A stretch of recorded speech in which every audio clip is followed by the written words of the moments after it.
तो या गवळ्यांचे घरी उमरा चढता टिका धरी। प्रस्तुत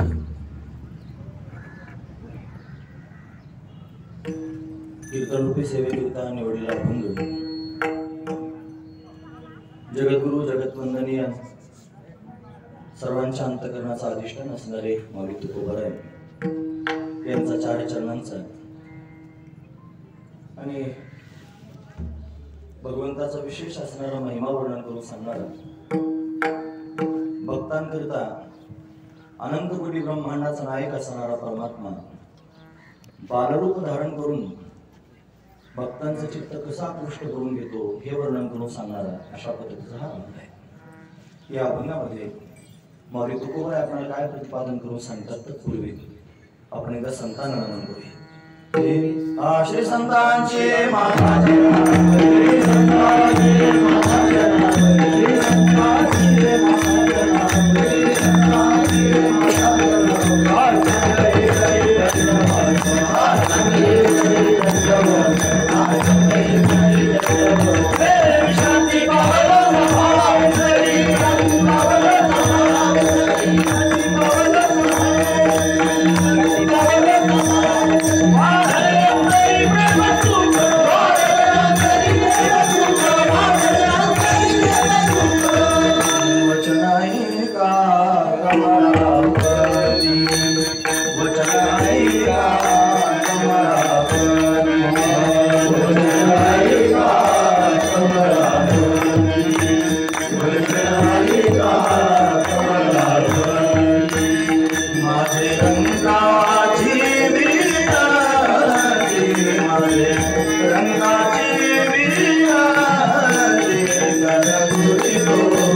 विश्रांती पावलो सांभाळा उत्तरे वाढले अंतरे प्रेम सुख अनंत ब्रह्मांडे एके रोमी ऐसे धेंडे तो या गवळ्यांचे घरी उंबरा चढता टिका धरी।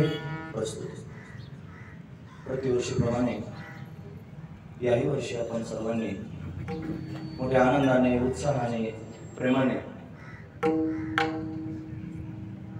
भगवंताचं काकडा भजन केलेलं आहे।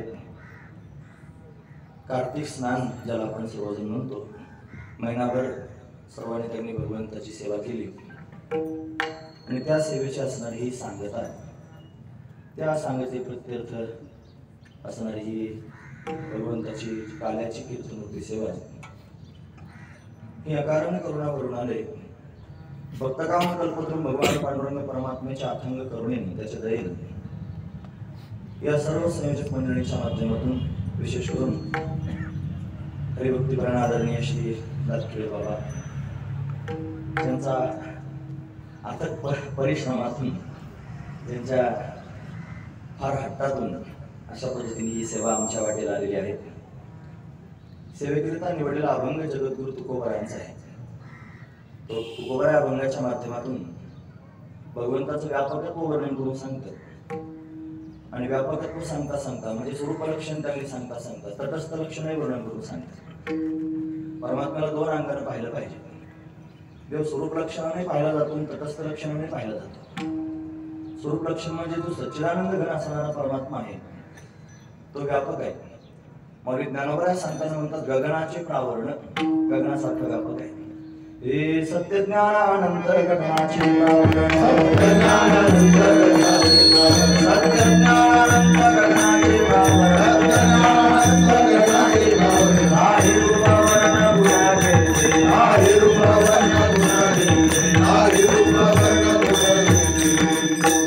सत्य परमात्मा सत्य आहे। सत्य शब्दाचा अर्थ जर करायचा ठरला तर शास्त्र म्हणतं त्रिकाल अबाधितत्वम सत्यत्वम, ज्याचा तिन्ही काळात बाध होत नाही त्याला सत्य म्हणत जावं. परमात्मा सत्य आहे, ज्ञान स्वरूप आहे. ज्ञान ज्ञान म्हणजे काय? गुरुजी म्हणायचे, गुरुजी म्हणजे वैकुंठवासी रंगनाथ महाराज परभणीकर. जुन्या लोकांनी त्यांना ऐकलं असेल, त्यांच्या विषय ऐकलं असेल, त्यांना पाहिलं असेल. ही मोठी माणसं महाराज, त्यांच्या मुखातून शास्त्र प्रवाहित होतं. तर आमचे भाऊ म्हणायचे, भाऊ म्हणजे मला ज्यांच्याकडे श्रवण झालं, वैकुंठवासी पंढरनाथ महाराज देवकर, ते म्हणायचे की दुंडा महाराज देगलूरकर, शंकर महाराज खंदारकर, रंगनाथ महाराज परभणीकर गुरुजी, आनंदा महाराज वैजापूरकर, धारूरकर शास्त्री, ही सर्व समकालीन मंडळी होती. त्यांच्या मुखातून शास्त्र असं धो धो धो धो धो धो वाहत होतं महाराज. शास्त्रच बोलायचे, दुसरं काय बोलायचंच नाही. शास्त्रा वाचून दुसरं काही बोलणेच नाही. पण अशी मोठी माणसं, त्यांचं सहज बोलणं सुद्धा ब्रह्मवाक्य ठरत होतं. म्हणजे त्याचे विसाट शब्द सुखे महयेती वेद, ते सदेह सच्चिदानंद का नव्हते. सहज बोलले तरी ब्रह्म प्रतिपादन करून सांगत होते जगाला. चालता चालता बोध प्राप्त करून देत होते. त्यांचं मोठेपण आहे महाराज. असे दिव्य महापुरुष ज्यांची वाक्य सुद्धा लक्षात ठेवण्यासारखीच आहे. ते म्हणायचे ज्ञान, ज्ञान म्हणजे काय? आता गुरुजी अधिकारी होते, ते धकट बोलायचे, मला घाबरत नव्हते मला. ते म्हणजे ज्ञान म्हणजे कशाचं? कांद्याचं का वांग्याचं रे? ज्ञान ज्ञान काय करा? ज्ञान म्हणजे काय? ज्ञान म्हणजे मी आत्मा ब्रह्मरूप आहे असा अद्वैत बोध प्राप्त होणं, याचं नाव आहे ज्ञान. याला ज्ञान म्हणा. त्यापेक्षा एकामध्ये सर्वांना पाहणं याचं नाव आहे ज्ञान, आणि सर्वांमध्ये एकाला पाहणं याचं नाव आहे ज्ञान. किती सोपी गोष्ट आहे. एकाच सर्वांना पाहायचं, एकच परमात्मा आहे आणि सगळे त्याच्यातच गच्च भरले आहेत. हे ज्ञान आहे. हे सर्व दिसतात पण या सर्वांमध्ये एक परमात्माच भरलेला आहे हे कळणं, याचं नाव आहे ज्ञान. असं ज्ञान. अवघड व्याख्या पाहिजे असेल तर अवघडही सांगतो. अवघड पण व्याख्या, अबाधित अर्थाला जे विषय करतं त्याला ज्ञान म्हणतात. जे अबाधित अर्थाला, जगामध्ये अबाधित जर काय असेल तर फक्त परमात्माच, बाकी काहीच नाही. मग त्याला जे विषय करतं त्याला ज्ञान म्हणतात. परमात्मा सत्य आहे, परमात्मा ज्ञान स्वरूप आहे. परमात्मा गगनासारखा व्यापक आहे. सत्य ज्ञान अनंत स्वरूप असणारा परमात्मा, हा गगनासारखा व्यापक असणारा परमात्मा, तो त्यांनी मी पाहिला म्हणतात. तो हरे श्रीहरी पाहिला डोळे भरी. पण हे जे त्याचं वर्णन करून सांगितलं हे त्याच्या स्वरूप लक्षणाचं वर्णन आहे. तुकोबरा सुद्धा म्हणतात आनंद आत्वय नित्य निरामय जे का निज ध्येय योगी यांचे, असा असणारा तो परमात्मा. त्याच परमात्म्याला सगुण रूपानं साधू संतांनी वर्णन करून सांगितलं. तो त्यांनी तटस्थ लक्षणाने पाहायला गेला. विटेवर दिवा राहिला. हे समचरण सरोजम साध निरामुदाहम जगननिहितमानिं मंडनं मंडनानां तरुण तुलसीमाला कंधरं कंजनेत्रं सदैव लहासं विठ्ठलं चिंतयामि. कमरेवर हात ठेवून विटेवर समान चरण ठेवून त्यांनी उभा राहिलेला जगन्नियंता परमात्मा. काय गोड वर्णन साधू संत त्याचे करून सांगतात. काय सुंदर आहे तो. सुंदर ते ध्यान उभे विटेवरी करकटेवरी ठेवून या तुळशी हार गळा काशी पितांबर आवडे निरंतर हेची ध्यान. हेच ध्यान निरंतर आम्हाला आवडतं म्हणतात. याच्यापेक्षा वेगळं काही नको आहे. विटेवरी उभा नीट कटेवरी कर तुका म्हणे हेच आम्हा ध्यान निरंतर. निरंतर हेच ध्यान आहे म्हणा. म्हणून त्यांनी सगुण रूपाचं वर्णन केलं. म्हणजे स्वरूप लक्षण आणि तटस्थ लक्षण परमात्म्याचं दोन्ही अंगाने साधू संत वर्णन करून सांगतात. ज्याला जे भावतं, ज्याला जे रुचतं, ज्याला जे पचतं, ज्याच्या त्याच्या अधिकारानुसार सगळ्या गोष्टी होतात. ज्याचा जसा अधिकार त्याला तसं त्यांनी झेपत पचत असतं. हा लक्षात घेण्यासारखाच मुद्दा आहे. आपण प्रत्येक जण त्यांनी वेगवेगळ्या अधिकाराचे आहोत. नंतर महाराज म्हणतात साहे ओझे जास्त पैसे देऊ, ज्याला जसं ओझ सण होईल तसं देऊ. मुंगीवरी भार गजाचे पालन, मुंगीवर कुठे हत्तीचा भार घालतात का महाराज? मुंगीला जसं सण होईल तसं दिलं पाहिजे. पण कीर्तनकारांना बोलताना सुद्धा सर्वांगीण बोललं पाहिजे. त्यानं फक्त कठीण प्रक्रिया सांगितलं पाहिजेत असं नाही. त्यांना आणखी खाली येऊन सांगितलं पाहिजे. त्यांनी खाली पण ऐकणारी मंडळी असतात. सगळ्याच गोष्टी सर्वांना कळत नसतात. म्हणून त्यांच्याकरिता त्यांनी सर्वांगीण बोलण्याचा प्रयत्न केला पाहिजे. सर्वांना आनंद आला पाहिजे, हा महत्वाचा विचार. पण जगन्नियंता परमात्मा प्रगट होतो. व्यापक परमात्मा आहे.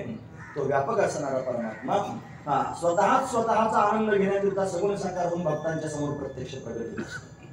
त्याची व्याप्ती शब्दात सांगता येत नाही. परमात्म्याचं वर्णन करायला गेलं तर शब्द कमी पडतो, हा महत्वाचा विचार. 6 प्रमाण शास्त्रात वर्णन करून सांगितले. प्रत्यक्ष प्रमाण, अनुमान प्रमाण, शब्द प्रमाण, उपमान प्रमाण, अर्थापत्ती प्रमाण, अनुपलब्धी प्रमाण, ही 6 प्रमाण शास्त्रात वर्णन करून सांगितले. या 6 प्रमाणांच्या माध्यमातून पाहू गेलं तरी परमात्म्याचा थांग पत्ता कोणाला लागत नाही महाराज. या 6 प्रमाणामध्ये श्रेष्ठ असणारं प्रमाण जर कोणतं असेल तर शब्द प्रमाण. महाराज म्हणतात शब्द हा बहुसार उपकाराची राशी. शब्द श्रेष्ठ आहे. वेद हा शब्द प्रमाण आहे.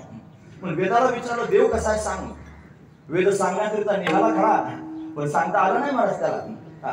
त्याचा मौन अशा पद्धतीने पडलेला आहे. वेद बोलू हा वेद जाणू गेला पुढे मौनावला ते गुह्य तुझला प्राप्त कैसे. मग वेदाला सुद्धा तो कळत नाही. पुसू नका बाई वेदाशी काही ठाऊकच नाही, त्याला माहितच नाही. म्हणजे वेद हा शब्द प्रमाण आहे. सगळ्यात श्रेष्ठ प्रमाण असेल तर शब्द प्रमाण. आणि शब्द प्रमाणालाही तो परमात्मा कळत नाही. मग बाकीच्या लोकांना कसं कळेल महाराज. हा मनाला कळत नाही, वाणीला कळत नाही, सर्वांच्या पलीकडचं आहे.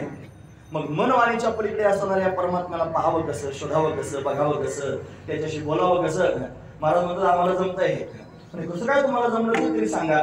ते म्हणजे आम्ही युक्ती केली. काय युक्ती केली महाराज सांगतात. हे मनवाच्या तिथं तुझे स्वरूप, हा मनवाच्या तिथं तुझे स्वरूप,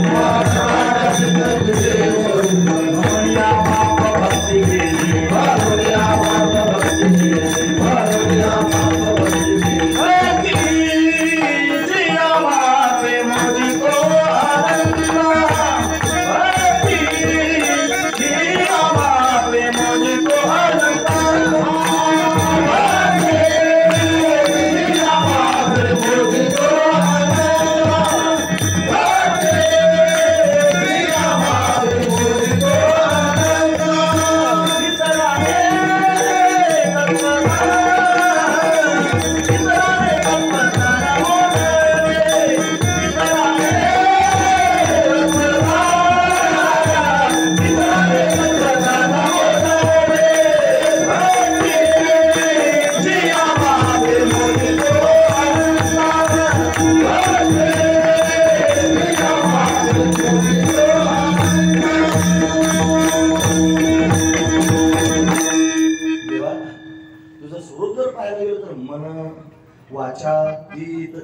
मनाच्याही पलीकडचं आहे, वाणीच्याही पलीकडचं आहे. मनवाच्यातीत तुझे हे स्वरूप, तुझं स्वरूप मनवाच्या पलीकडचं आहे. मनाला कळत नाही, वाणीला कळत नाही. मग काय करणार.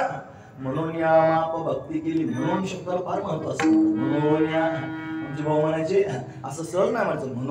म्हणून जाणते नो गुरु भजेजे. हे म्हणून म्हणत असताना त्याच्या आधी काय काय महाराज बऱ्याच गोष्टी आहेत. म्हणून शब्दाच्या आधी बरंच काय असतं. काय काय असतं. मनुष्य शरीर मिळालंय म्हणून जाणते नो गुरु भजेजे. त्याच्यात बुद्धी मिळाली म्हणून जाणते नो गुरु भजेजे. त्याच्यात आयुष्य मिळालं म्हणून जाणते नो गुरु भजेजे. हे परमार्थाचं सार तुम्हाला कळालं म्हणून जाणते नो गुरु भजेजे. उद्धरून जायचंय म्हणून जाणते नो गुरु भजेजे. काळाचा तडाखा चुकवायचाय म्हणून जाणते नो. किती सांगू. हा म्हणून शब्द बरंच काही सांगत असतो मला. तसं त्यांनी मनाच्या पलीकडे तुझं स्वरूप आहे, वाणीच्या पलीकडे तुझं स्वरूप आहे. म्हणून या माप भक्ती केली. म्हणून भक्तीचं माप केलं देवा. तू अनंत आहे समजत नाही म्हणून या माप भक्ती केली. तू अनादि आहे समजत नाही म्हणून या माप भक्ती केली. तू त्यांनी सत्य स्वरूप आहे समजत नाही म्हणून या माप भक्ती केली. तू चैतन्य स्वरूप आहे समजत नाही म्हणून या माप भक्ती केली. तू आनंद स्वरूप आहे समजत नाही म्हणून या माप भक्ती केली. तू आदर आहे समजत नाही म्हणून या माप भक्ती केली. तू अमर आहे समजत नाही म्हणून या माप भक्ती केली. किती सांग. म्हणून या माप भक्ती केली. म्हणून तू समजत नाहीस देवा म्हणून त्यांनी भक्तीचं माप केलं. आणि भक्तीचे या मापे म्हणजे तू अनंत अनंत असणारा तो परमात्मा त्याला भक्तीच्या मापानं त्यांनी मोजतो आहे. म्हणून भक्तीच्याच मापानं मोजता येईल हा विशेष असणारा भाव आहे. म्हणून महापुरुषांना बोध प्राप्त झाला, महापुरुषांना ज्ञान प्राप्त झालं, महापुरुषांना ज्ञानाच्या माध्यमातून मुक्त होता. लक्षपूर्वक आहे. ऐकतात ना तुम्ही सर्वजण. महत्वाचा मुद्दा सांगताय. ज्ञान हे शास्त्र म्हणतं अवांतर प्रयोजन फल आहे आणि मोक्ष हे परम प्रयोजन फल आहे. ज्ञानापर्यंत गेले. अहो ज्ञानापर्यंत सगळ्या लोकांना जाता येत नाही महाराज. कसं काय ज्ञान सहजासहजी प्राप्त होईल. ज्ञान म्हणजे अतिशय विशेष आहे महाराज. म्हणतात व्याघ्र सिंहाचे दूध जोडे, वाघाचं सिंहाचं दूध प्राप्त करून घेता येईल. कसं प्राप्त करून घ्यायचं.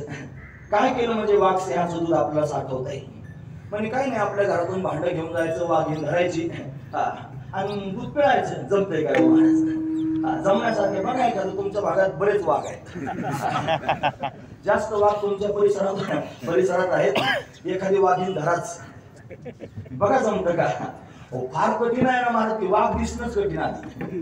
बरं दिसल्यानंतर त्याच्या समोर उभं राहणं त्याच्यापेक्षा कठीण. दूध काढणं नावच घेऊ नका. बरं ठीक आहे, आज एवढं करून त्यांनी काहीतरी इंजेक्शन दिलं वाघाला, वाघिणी उभी केली आणि उभी करून त्यांनी दूध काढायचं ठरलं आणि घरातलं भांडं घेऊन गेले महाराज जर्मलचं. काय होईल ते त्याला छेद पाडून निघून जाईल, त्याच्यात राहत नाही महाराज दूध. लोखंडाचं भांडं त्यांनी घेतलं, त्याच्यात जर वाघिणीचं दूध काढायला ठरलं तर त्याला छेद पाडून निघून जातं. चांदीचं भांडं नेलं तरी छिद्र पाडतंय त्याला. तुला कसं काय माहिती, मला प्रयोग काय केला नाही, केला असता तिथे कशाला आलो.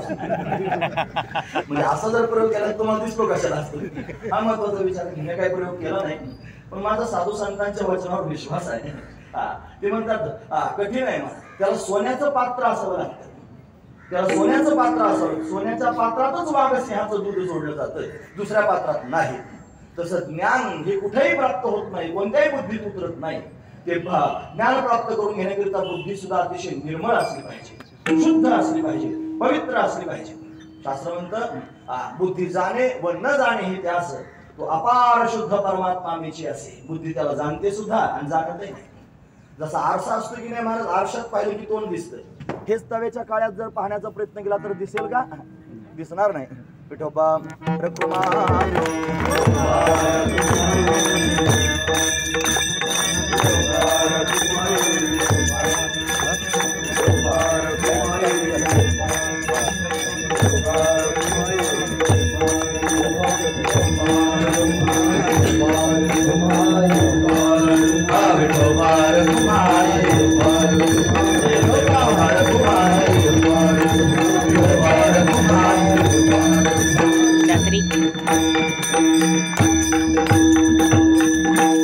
आरशामध्ये प्रतिबिंब दिसतं, ते तव्याच्या काळात दिसत नाही का? आरशाची त्यांनी उपाधी शुद्ध आहे आणि तव्याच्या काळाची मलिन आहे म्हणून दिसत नाही. शुद्ध उपाधीमध्ये त्यांनी प्रतिबिंब दिसतं ना.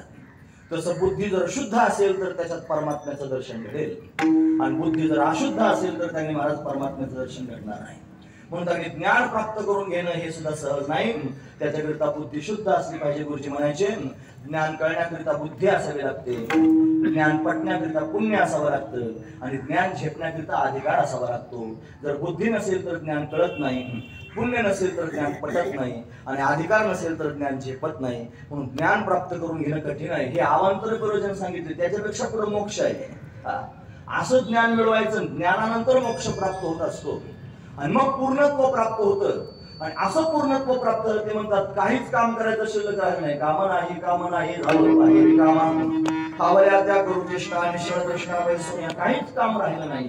अशी अवस्था प्राप्त व्हावी, अशी स्थिती प्राप्त व्हावी, म्हणजे मुक्त स्थिती प्राप्त व्हावी, मोक्ष प्राप्त व्हावा. तुम्ही ऐकतात ना सर्वजण, हे जुने लोक बऱ्याच दिवसाचे ऐकले, त्यांना माहिती आहे मी काय काय सांगतो ते. म्हणून त्यांना नाही विचारत प्रश्न. जे पहिल्यांदाच ऐकतात नवीन त्यांच्याकरिता प्रश्न विचारतो. तुम्हाला बरं आला प्रश्न उत्तर घ्यायला आमची, आणि तुमची परीक्षा घेण्याकरिता आलो नाही, फक्त सहज तुम्हाला कळावं म्हणून सांगतो. काही फुगीरपणा नाही, मोठेपणा नाही, काही तुमच्यावर वजन मारून घ्यायचं नाही, छाप करून घ्यायची नाही, काय करायचं नाही. तुम्ही आम्ही खेळी गडारोळे आनंदाने. मला तुम्ही सांगा, मोक्ष मिळवण्याकरिताच माणसाचं जीवन असलं. हा जो मोक्ष आहे हा जिवंतपणे मिळतो की मेल्यावर मिळतो? काय म्हणणं आहे सगळ्यांचं? मोक्ष जिवंतपणे मिळतो की मेल्यावर मिळतो? जाऊ दे, फार गोंधळात पडण्यापेक्षा मीच सांगतो. मोक्ष हा जिवंतपणेच मिळत असतो, मेल्यावर मिळत नाही. मोक्ष मेल्यापाठी आमासी होईल असं जे म्हणतात त्यांना साधू संत महामूर्ख म्हणतात. ऐसे जे म्हणते ते महामूर्ख.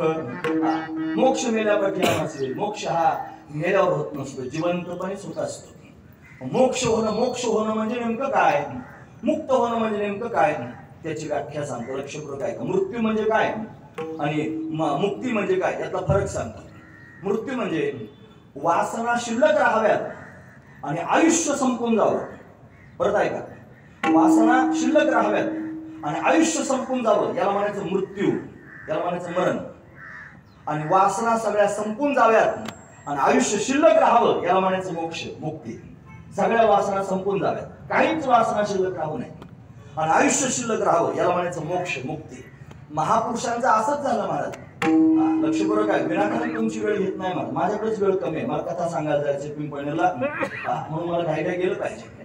जास्त वेळ घेणार नाही, पण महत्वाचा मुद्दा म्हणून सांगतो, गरजेचं म्हणून तुमच्या समोर सांगतो. लक्षपूर्वक आहे का?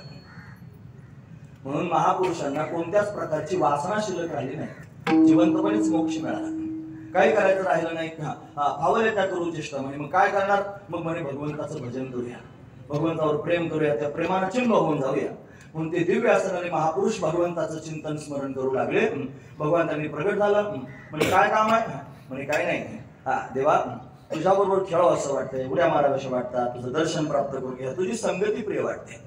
तुम्हाला ठीक आहे, माझी संगती तुम्हाला प्राप्त होईल, मी येणार आहे. म्हणजे कुठे? मी येणार आहे मला गोकुळामध्ये. तुम्ही सगळेजण तिथं जा, माझी वाट बघा.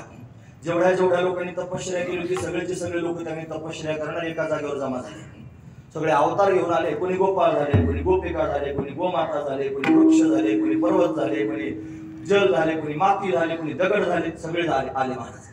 देवाची वाट पाहू लागले. आता हे सगळेचे सगळे त्यांनी देवाची वाट पाहतायत. मग देवालाही असं वाटलं गेलं पाहिजे, काय निमित्त करावं, म्हणून त्यांनी देवाला निमित्त करूनच यावं लागतं. पृथ्वीवर पापाचा भार वाढू लागला. देवानं विश्व निर्माण केलं. गोस्वामीजी वर्णन करून सांगतात, कर्मप्रधान विश्वरची राखा, जो जसं कर होसो तसं फल चाखा. कर्मप्रधान विश्वाची रचना भगवंताने केली. जो जसं कर्म करेल तसं फल त्याने परमात्मा देत असतो. तो दुर्जनांचा संहार करण्याकरिता येतो, भक्तांवर अनुग्रह करण्याकरिता येतो. त्याच्या दोन शक्ती आहेत महाराज. एक निग्रह शक्ती आहे आणि एक अनुग्रह शक्ती आहे. दुष्टांचा निग्रह करतो आणि भक्तांवर अनुग्रह करतो. असा अनुग्रह करण्याकरिता येत असतो महाराज. पण असंच त्यांनी झालं. सत्ययुगात परमात्माला हिरण्याक्ष हिरण्यकशिपू सारखे जन्माला आले. त्यांनी जगाचा छळ केला. यत्र यत्र द्विजो गावो यत्र वेदवर्णाश्रम क्रिया तम तम जनपद यात संदीपयत वृष्यत. हिरण्यकशिपूचं वाक्य आहे महाराज. तुम्हाला ज्या ज्या ठिकाणी वेदाला अनुसरून कर्म घडत असतील, साधू संत असतील, यज्ञ करत असतील, गोसेवा करत असतील, ब्राह्मण असतील, तिथं जा आणि जाळून टाका म्हणलं सगळं. हिरण्यकशिपू म्हणलं. ज्या ज्या वेळेला अशी जाळपोळ करणारी मंडळी जन्माला येतात ना, त्यावेळेला भगवंताला यावं लागतं. महत्वाची गोष्ट आहे. पण परमात्मा येत असतो, परमात्मा सांभाळत असतो. म्हणून तो वराह रूपामध्ये नरसिंह रूपात प्रगट झाला सत्ययुगात. तोच परमात्मा त्यांनी द्वापारयुगात, त्रेतायुगामध्ये त्यांनी राम रूपात प्रगट झाला. त्यानं रावण कुंभकर्णासारखे दुष्ट त्यांचा निपात करून टाकला. आता तो द्वापारयुगात येणार आहे. साधू संतांचं म्हणणं ऐकून सर्व साधू संत गोकुळात प्रगट झालेले आहेत, गोपाळांच्या रूपानं, गोमातेच्या रूपानं, गोपिकांच्या रूपानं. आणि मग यायचं काय निमित्त करावं? त्याही काळात त्यांनी दुराचारी जन्माला आला कंस. या कंसानं सर्वांना फार त्रास द्यायला सुरुवात केली. देवदेवता त्रस्त झाल्या. मग त्यांनी सर्वांना त्यांनी चिंता वाटवलेली. पृथ्वीवर पापाचा भार झाला. तिने भगवंताला सांगितलं मला वाचव. मग आकाशवाणी झाली. आकाशाची वाणी सांगे सकळासी तळमळ मानसी करू नका, देवकीच्या गर्भा येईल भगवान रक्षील ब्राह्मण गायी भक्त. पण ब्राह्मणांचा, गोमातेचा, भक्तांचा सांभाळ करण्याकरिता जगन्नियंता परमात्मा येणार आहे देवकीच्या गर्भात. देवकी कोण आहे? म्हणजे कंसाची चुलत बहीण आहे. कंसाने तिचा विवाह वसुदेवाबरोबर करून दिला. तिथं त्यांनी पुन्हा एकदा आकाशवाणी झाली. आकाशवाणी झाली म्हणलं की लोकांना असं वाटतं हे काहीतरी बावळटपणा सांगतात. असं कुठं आकाशवाणी होत असतात का? मग काही असं त्यांनी होत असतं का?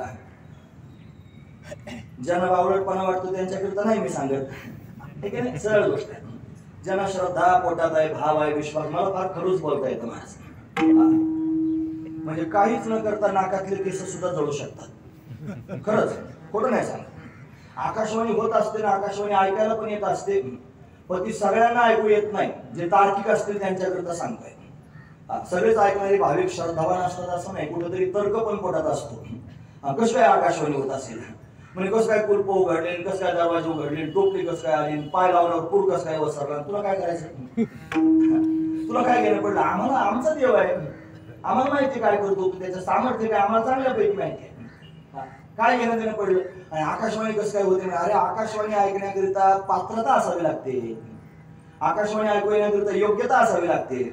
नगर भागातला शब्द सांगू का? नक्की सांग. तुम्ही ऐकणार का? पचण्यासारखा नाही. आकाशवाणी देवतांनी केलेली आकाशवाणी ऐकण्याकरिता लायकी सुद्धा असावी लागते. सर्व गोष्ट आहे. मग ज्याची लायकीच नाही त्याला प्रश्न सुद्धा विचारायचा नाही, कसं काय आकाशवाणी होते? अशा लोकांना असंच बोललं पाहिजे. बरोबर आहे की नाही महाराज? बोल लोक आपले छान छान त्यांनी बोलतात, घेऊन असतात जीवाला. जास्त बोलू नये. लोकांना काय वाटेल, लोक काय म्हणतील, वाटायला जाणं काय वाटलं तर वाटलं. काय होतं? लोक गाफील आहेत म्हणून तर डोक्यावर नाचायला लागले नाही सगळे लोक. लोक गाफील आहेत म्हणून तर त्रास आहे मला. काय कोणाच्या अंतकरणात निष्ठा आहे धर्माविषयी शास्त्राविषयी? कोण तरी अंतकरणापासून या सगळ्या गोष्टी सांभाळायचा प्रयत्न करतो. हे सांभाळलं पाहिजे. एकट्या बुवाचं काम नाही. तुम्ही सगळेजण बुवाच आहात. तुम्ही सगळे पारमार्थिक आहात, हरिभक्तीपरायण आहात, वारकरी आहात आणि सगळ्यांचा त्यांनी महाराजा अधिकार आहे. तुमच्या समोर जर धर्माच्या विरोधात, संतांच्या विरोधात, शास्त्राच्या विरोधात कोणी बोलत असेल ठोक त्यांनी हजर जबाबी राहायचं. एक शब्द सुद्धा त्याचा ऐकून घ्यायचा. त्याच्याकरिता वक्ते बाबाच असावे लागतात. तुम्ही वक्ते बाबांचं नाव ऐकलं असेल. गेले वैकुंठाला बाबा, आता तशी परत होणे नाही. त्याच्याकडे बरेच लोक यायचे महाराज, असे तार्किक लोक. एक आला होता 28 प्रश्न घेऊन आला होता. त्याच्यात एक प्रश्न होता मला, म्हणे तुमच्या देवानं वामनाच्या रूपात येऊन बळीला पाताळात नेऊन घातलं, असं करावं का? बळीला का बरं पाताळात घातलं? आता याचे कारण आम्हाला माहिती आहे. बळीचं राज्यच मुळात पाताळात होतं. आता त्याला आक्रमण करून स्वर्गावर राज्य करून घेतलं होतं आणि सगळ्या त्रैलोक्याचा राजा व्हायचा त्याच्या मनात. म्हणजे दुसऱ्याचे घर हिसकून घेणं चांगलं आहे का? म्हणजे बळीनं दुसऱ्याचे घर हिसकून घेतले म्हणून त्याला पाताळात घातलं. हे उत्तर वक्ते बाबांना चांगल्यापैकी माहित होतं, पण त्याला गुळीगुळीत उत्तर दिलं नाही. ते म्हणजे काय, तुला फारच बळीचं वामनाचं सगळी दुनियादारी पडली काय? बळीचा फार पुळ का आला तुला? बळी काय तुझ्या याचा नवरा होता? काय पडलं तुला? सरळ सरळ गोष्ट आहे मला. कशा करता सांगितलं मी? तुम्ही सगळ्यांनी असं व्हा. तुम्ही सगळ्यांनी असं व्हा जे तुमच्या धर्मात बोट घालतात, जे तुमच्या शास्त्रात बोट घालतात, जे तुमच्या साधू संतांना नावं ठेवतात, त्यांच्या समोर प्रश्नचिन्ह उभे करतात. अशा लोकांना असंच उत्तर दिलं पाहिजे. जर आज असं उत्तर दिलं नाही, उद्या कपाळ गळ लावला तरी केस करतील. आता जवळ आलं कीर्तनकारांवर लोक केस करायला लागले. का बरं? त्याने असं होतं, सगळे जग गाफील आहे म्हणून या सगळ्या गोष्टी होतात. गाफील राहू नका, गाफील व्हायची वेळ राहिली नाही म्हणून त्यांनी माझी विनंती आहे सर्वांना, असू द्या. आकाशवाणी झाली आता, मान्य आहे ना सगळ्यांना? मान्य. आकाशवाणी झाली.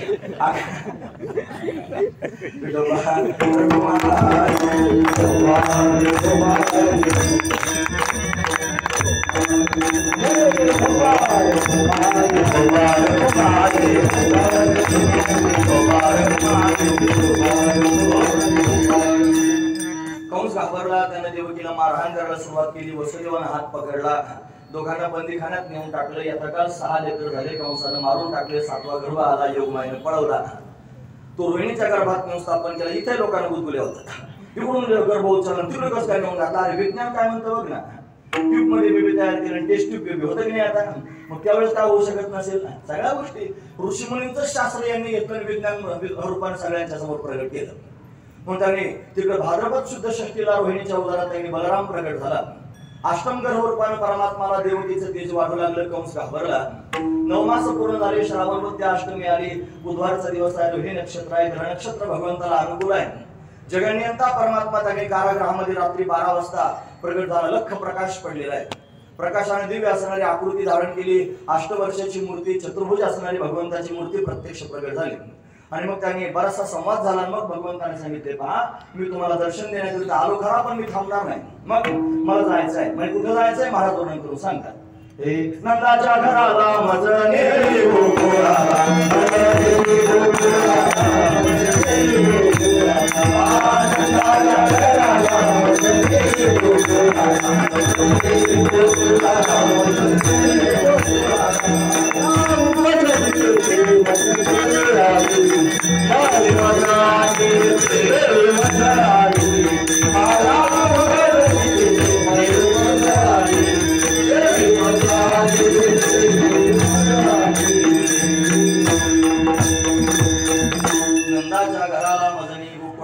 मला गोकुळाला जायचं आहे. नंदराजाच्या घरी नेऊन घाला.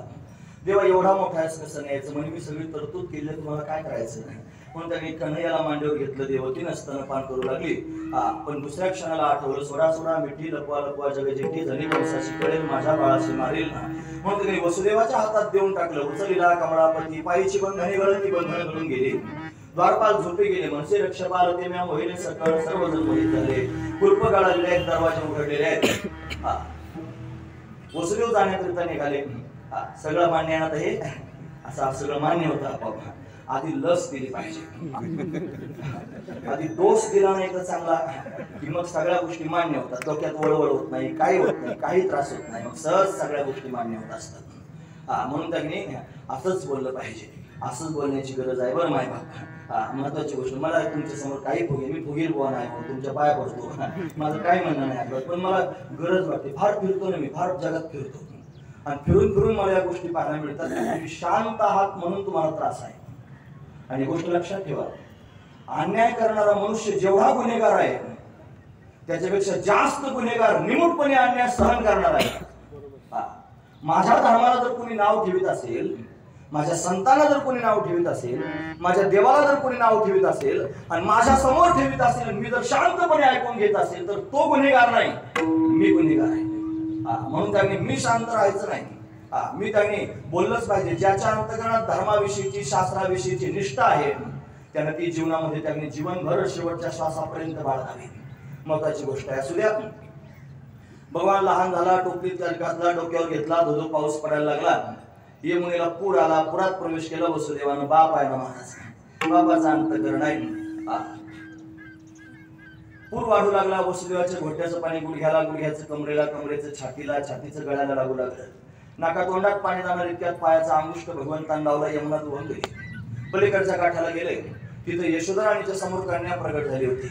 आपला मुलगा तिथे ठेवला, ती कन्या आपल्या बरोबर घेऊन आली. कन्या सामान्य नव्हती, तिचं नाव योगमाया. योगमाया शब्दाचा अर्थ काय होतो माहितीये? खरं तर योग हा शब्द व्याकरणाच्या दृष्टीने युष नावाच्या धातूपासून तयार झाला.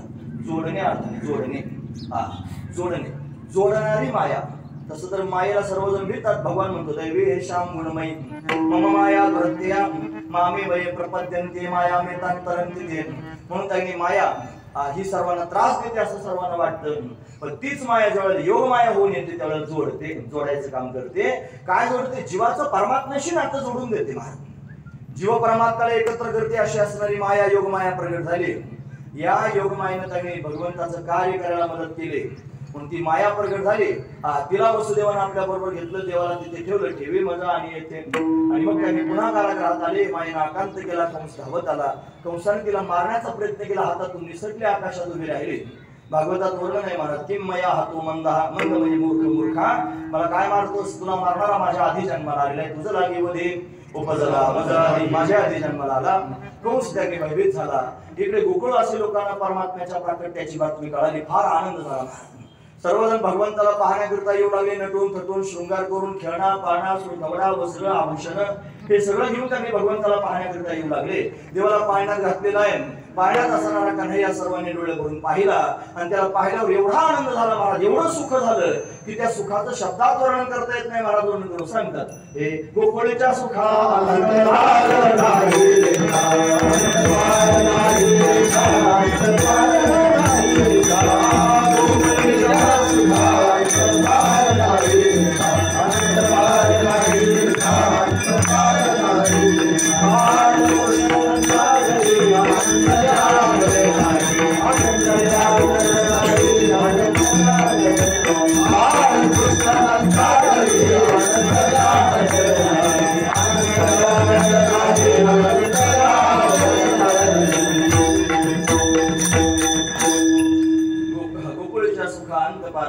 गोकुळात एवढं सुख झालं की त्या सुखाला अंतपार राहिला नाही. महाराज हे नंद घरानंद भयो रे, जय जय कन्हैया लाल की, जय कन्हैया लाल की, जय दाऊद दयाल की. नंद घरानंद भयो रे, जय जय कन्हैया लाल की. सगळा गाव आनंदाने विभोर होऊन नाचू लागला. बधाई हो, बधाई हो, बधाई हो.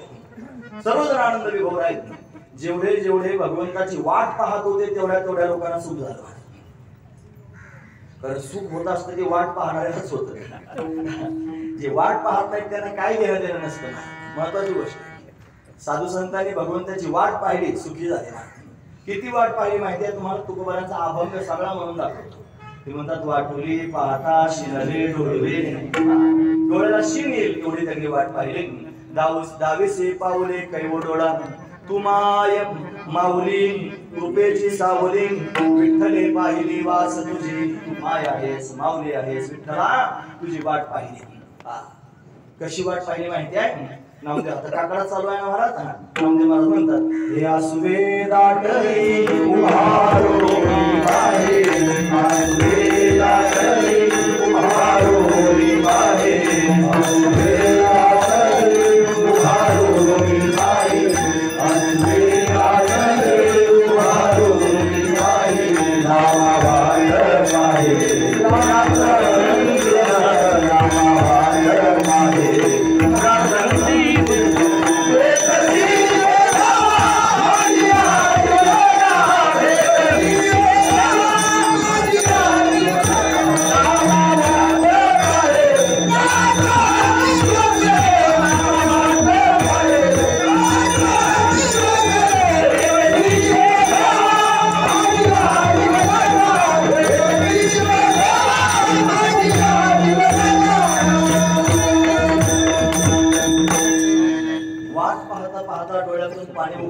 लागलं म्हणले या सुवेदातरी उभारो निभाहे नामावाट पारे रात्रंदी भेटसे दवा माझ्या जीवनगा येगा पांडुरंगा माय बाबा बस वाट पाहणं काकडायच्या करताच असतो सकाळचं त्यांनी पहाटचं गोड असणार वातावरण आणि या वातावरणामध्ये त्यांनी भगवंताला आळवायचं.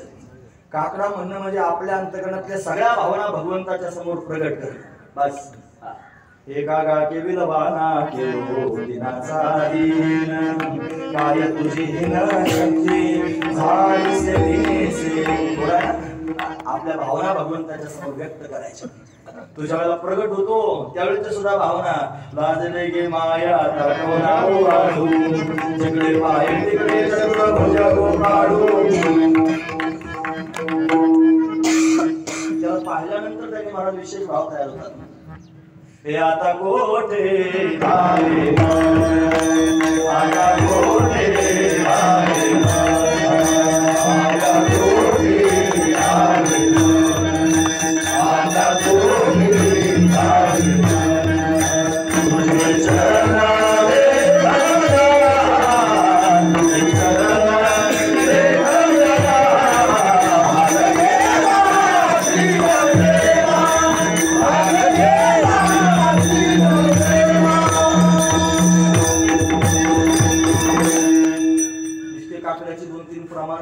चाले जरी समोर अंग भरून येत राहतात. याच्यात एवढा आनंद आहे म्हणून तर ते फिरतात. जगजोगी जगजोगी जागो जागो जगजोगी जगजोगी जागो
जागे व्हा. एवढा आनंद याच्यामध्ये. उठा जागे व्हा रे आता. स्मरण करा पंढरीनाथा. भावे चरणी ठेवा माथा. चुकवा व्यथा जन्माच्या. धन दारा पुत्र जन बंधू सोये विशून सर्व मिथ्या हे जाणून शरण विघा देवासी. असा आहे परमात्मा. हे सांगण्याकरिता त्यांनी अट्टहास करतात. हे सगळं पहाटच्या वेळी फार गोड लागतं आणि डायरेक्ट देवाबरोबर संपर्क होतो. डायरेक्ट त्याच्याबरोबर. तो असा नाही आपल्यासारखा. आपल्या एखाद्या मंत्र्याला जर भेटायचं असलं तर फार बिल्डिंग लावावी लागते. फार त्यांनी पत्रव्यवहार करावे लागतात. अपॉइंटमेंट घ्यावी लागते. इकडून तिकडून चौकशा कराव्या लागतात. मग तू जाऊन त्यांची भेट करतो. असं देवाचं नाही महाराज. डायरेक्ट आपल्या करताच आहे. तो उभा कोणाकरता राहिला आपल्या करताच उभा आहे. तुम्ही ऐकतात ना सर्वजण. वेळ माझ्याकडे कमी आहे तरी पण मला आठवलं म्हणून सांगतो. बरं एकदा नारदजी महाराज त्यांनी बद्रिकाश्रमाला गेले. तुम्ही बद्रीनाथ पाहिला. बरेच लोक गेले असतील बद्रीनाथ. बद्रीनाथाची मूर्ती अशी आहे. मला ध्यानस्थ बसले. ध्यान करत आहे बद्रीनाथ. नारदांनी विचारलं देवा सगळं जग तुझं ध्यान करत तू कोणाचं ध्यान करतो. सरळ गोष्ट आहे. काय उत्तर असेल बरं आपलं? देवानं दिलेलं सांगणार आहे मी. आपलं काय उत्तर असेल? आपण काय विचार? तुम्हाला समजा मी तुम्हाला विचार की देव त्याने ध्यान करतोय, कोणाचं ध्यान करीत असेल? आता तो विटेवर उभा आहे की नाही मला? समचरण, समदृष्टी, विटेवरी साजरी, असा त्याने विटेवरती उभा आहे. कशाकरता उभा असेल?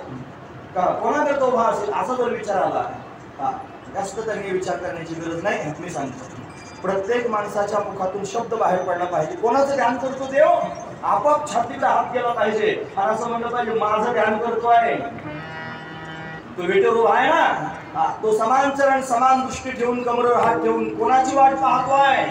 माझी वाट पाहतोय. बाप माझा दीनानाथ, वाट भक्तांची पाहत. माझा बाप आहे आणि दीनानाथ आहे, भक्तांची वाट पाहतोय. तो वाटच पाहत असतो महाराज, फक्त आपण जाण्याची गरज आहे. म्हणून त्यांनी नारदांना भगवंताने हेच सांगितलं, नारदा, अरे सगळं जग जरी माझं ध्यान करीत असलं तरी सुद्धा मी माझ्या भक्तांचं ध्यान करतो.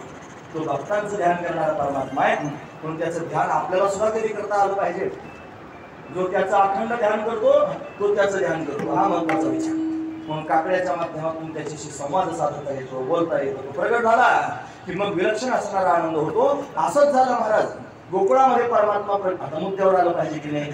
किती फिरलो होता. काकडा आहे हे बघा, ज्याची खावी पोळी त्याची वाजवावी टाळी. निमित्त काय आहे कार्यक्रमाचं? काकडा. दोन शब्द काकड्याविषयी बोलायला नको का? आता फक्त काकड्याविषयीच बोलेल तर मग चरित्र कधी सांगेल?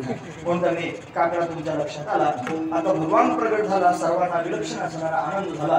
काय केलं आनंद झाला? गुढिया, पुराणे, करीती कथा, गाठी गाणे, कथा करू लागले, गाणी गाऊ लागले. सर्वजण आनंद विभोर आहे, सर्वांना विलक्षण आनंद झालेला आहे. तुका म्हणे छंदे येणे वेदिले गोविंदे, सर्वांना आनंद झाला खरा. पण तिकडं मात्र त्यांनी विलक्षण दुःख झालं. कोणाला?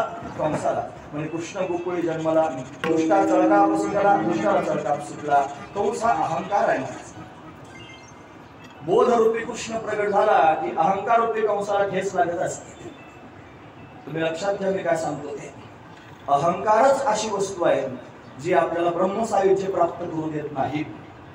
अहंकारच अशी वस्तू आहे जी आपल्याला परमात्म्याशी एकरूप होऊ देत नाही. आपण विशेष झालेलो आहोत. मी स्वतःला बुवा म्हणतोय, मी स्वतःला बाबा म्हणतोय, मी स्वतःला महाराज म्हणतोय, मी स्वतःला अमुक म्हणतोय. हे अमुक जोपर्यंत माझ्या पोटात आहे तोपर्यंत देव माझा नाही. ज्या दिवशी या सगळ्याचा नाश होईल त्या दिवशी देव माझाच आहे, दुसरा कोणाचाच नाही. बस महत्वाची गोष्ट म्हणजे मैं था तब हरी नाही. जोपर्यंत मी आहे तोपर्यंत देव नाही. अब हरी आहे तो मैं नाही. ज्या दिवशी हरी प्रगट होईल त्या दिवशी मी शिल्लक राहणार नाही. हा मीच घातक आहे. तुकोबाराय म्हणतात, मी हे ऐसे काय जाते अवघड किती पाहता. महाराज अभंग आहे महाराज, मी काय कठीण आहे महाराज, हा मी शोधणं फार कठीण आहे. लोक स्थूल देहाला धरून मी म्हणतात, मी काळा, मी गोरा, मी उंच, मी ठेंगणा, मी स्थूल, मी कृश, मी असा आहे, माझं एवढं वजन आहे. आत्म्याला कुठं वजन असतं का? आपण आत्मा आहोत. स्थूल देहाला धरून मी. काही लोक त्यांनी सूक्ष्म देहाला धरून मी म्हणतात, मी असा बुद्धिमान आहे, मी असा हुशार आहे. आता पाऊस याच्यात फक्त हुशारी आपली झाली पाहिजे. बुद्धीला धरून त्यांनी माणूस स्वतःला हुशार म्हणतो. म्हणून त्यांनी स्वतःला त्यांनी मी म्हणतोय. कारण देहाला धरून लोक त्यांनी मी म्हणतात. मला समजतच नाही मी कोण आहे. हे अज्ञान, हे कारण देहाचं लक्षण आहे माझं. म्हणून त्यांनी मला कशाला धरून मनुष्य मी म्हणेल सांगता येत नाही. हा मी जोपर्यंत आहे तोपर्यंत परमात्मा नाही. मी म्हणजे कंस. कंसाला भय सुटलं, मग त्याने काय केलं? षडयंत्र करायला सुरुवात केली. त्याने चतुर्दशीला पुतना पाठवली. पुतना चतुर्दशीला आली. पुतना म्हणजे अविद्या. पुतना म्हणजे अविद्या. ही अविद्या परमात्म्याला झाकण्याकरिता आली. पण असं आहे महाराज, अविद्या परमात्म्याला झाकू शकत नाही. जर तो विशेष रूपाने प्रगट झाला असेल तर. सामान्य रूपाने परमात्मा सगळ्या ठिकाणी आहे, कुठे नाही ते सांगा. विठ्ठल जळीसकडे भरला, प्रीता ठाव नाही भरला. आजीव्या दृष्टीने पाहिला विठ्ठलची विठ्ठल. विठ्ठल विस्तारला जनी, सप्तही पात्राळे भरुनी. विठ्ठल व्यापक त्रिभुवनी, विठ्ठल मुनी मानसी. विठ्ठल सर्वत्र गच्च भरलेला आहे. तो सर्वत्र गच्च भरलेला जो विठ्ठल आहे ते सामान्य रूप आहे परमात्म्याचा. तोच परमात्मा जेव्हा विशेष रूपाने प्रगट होईल त्यावेळेला त्यांनी महाराज अविद्येचा नाश करेल. महत्वाची गोष्ट आहे. काही ब्रह्मज्ञानाची टिमकी वाजवतात ना महाराज, ते म्हणतात नाही देव सगळीकडे आहे, कशा देवळात जायचं? देवळात जाण्याची गरज काय? देवाला पाहण्याकरिता. देव तर कानाकानात गच्च भरलेला आहे. तुम्ही सगळे बावळाट आहात, वाऱ्या करता, त्या कपाळाला गंध लावता. तो विटेवर असणारा देव, त्याचं तुम्ही ध्यान चिंतन करता. हो मग हे तर चुकलंच आमचं. सगळीकडे देव गच्च भरलाय, मग पंढरपूरला कशाला जायचं देवळात पाय पडायला? इथं कशाला मंदिरात जायचं पाय पडायला? मला त्याला प्रश्न विचारा, तुम्ही ऐकत ना सर्वजण फार गोड आहे, तुम्हाला सुद्धा लोकांना सांगायचं चांगलं आहे महाराज.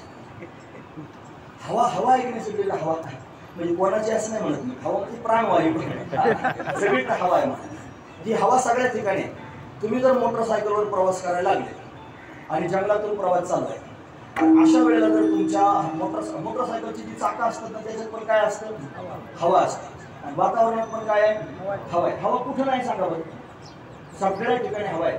आणि योगायोगाने जर समजा मोटरसायकलच्या चाकातली हवा गेली, तुम्हाला काय करावं लागतं, उभं राहा, अजून परत हवा भरावी लागते. मग काय करायचं, भरायचं मग लगेच नाही का हवा, सगळ्या दुनियात हवा आहे. हवा नाही अशी जागा दाखवणार. हवा गेल्यावर मग काय करता तुम्ही, पंक्चरच्या दुकानात जाता आणि दुकानात जाऊन हवा भरून घेता. मग सगळीकडे हवा नाही का, अहो सगळ्या दुनियात हवा असून सुद्धा तुम्हाला हवा भरण्याकरिता कुठे जावं लागतंय, पंक्चरच्या दुकानात जावं लागतंय. हे जसं आहे ना, तसं सगळ्या जगात जरी देव असला तरी त्या देवाचं सुख जर घ्यायचं असेल तर त्या मंदिरातच जावं लागेल, त्याच्याशिवाय पर्याय नाही. मंदिरातच जावं लागेल. तो देव सगळ्याच ठिकाणी आहे. त्याचं सुख भोगण्याकरिता तुम्हाला काय त्याच्या विशिष्ट असणाऱ्या विशेष असणाऱ्या रूपाकडे पाहावं लागेल. पण तो परमात्मा विशेष रूपाने प्रगट झाला की अविद्येला घालवत असतो. पण पुन्हा अविद्या या चतुर्दशीला आली, भगवंताला मारण्याकरिता झाकण्याकरिता आली. महाराज म्हणतात विश्वव्यापी माया तिने झाकुळले छाया, सत्य गेले घोड्यावरी अविद्येची चाली थोडी. ती त्यांनी महाराज व्यापकाला सामान्य स्वरूपाला झाकू शकते. तो परमात्मा विशेष रूपाने जेव्हा प्रगट होतो तेव्हा तिला घालवत असतो. म्हणून माऊली ज्ञानोबा संतती आली, तिने त्यांनी देवाला मारण्याचा प्रयत्न केला, पण शोषिले पुतना येणे मोहिले करू तिचा उद्धार केला. माझ्याकडे वेळ कमी आहे ना, मी काय काय तुम्हाला सर्वांना सगळे प्रसंग ज्ञात आहेत. भागवतामध्ये फार विस्ताराने हे प्रसंग सांगितले जातात आणि फार गोड लागतात, तर मला सांगता पण येतात. जरी मला सांगता येत असले तरी सुद्धा वेळेची मर्यादा पाहून मी आज बोलणार आहे.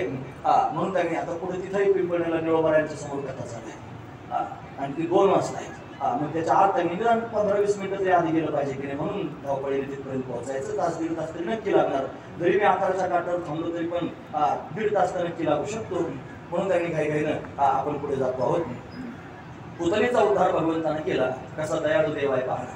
भागवतकार म्हणतात अहो वकियम स्तनकालकृतम जिगंसया पाये गती साधी देहे गती भागुष्टांत पुण्य कंबा दयाळू शरणं भजेन.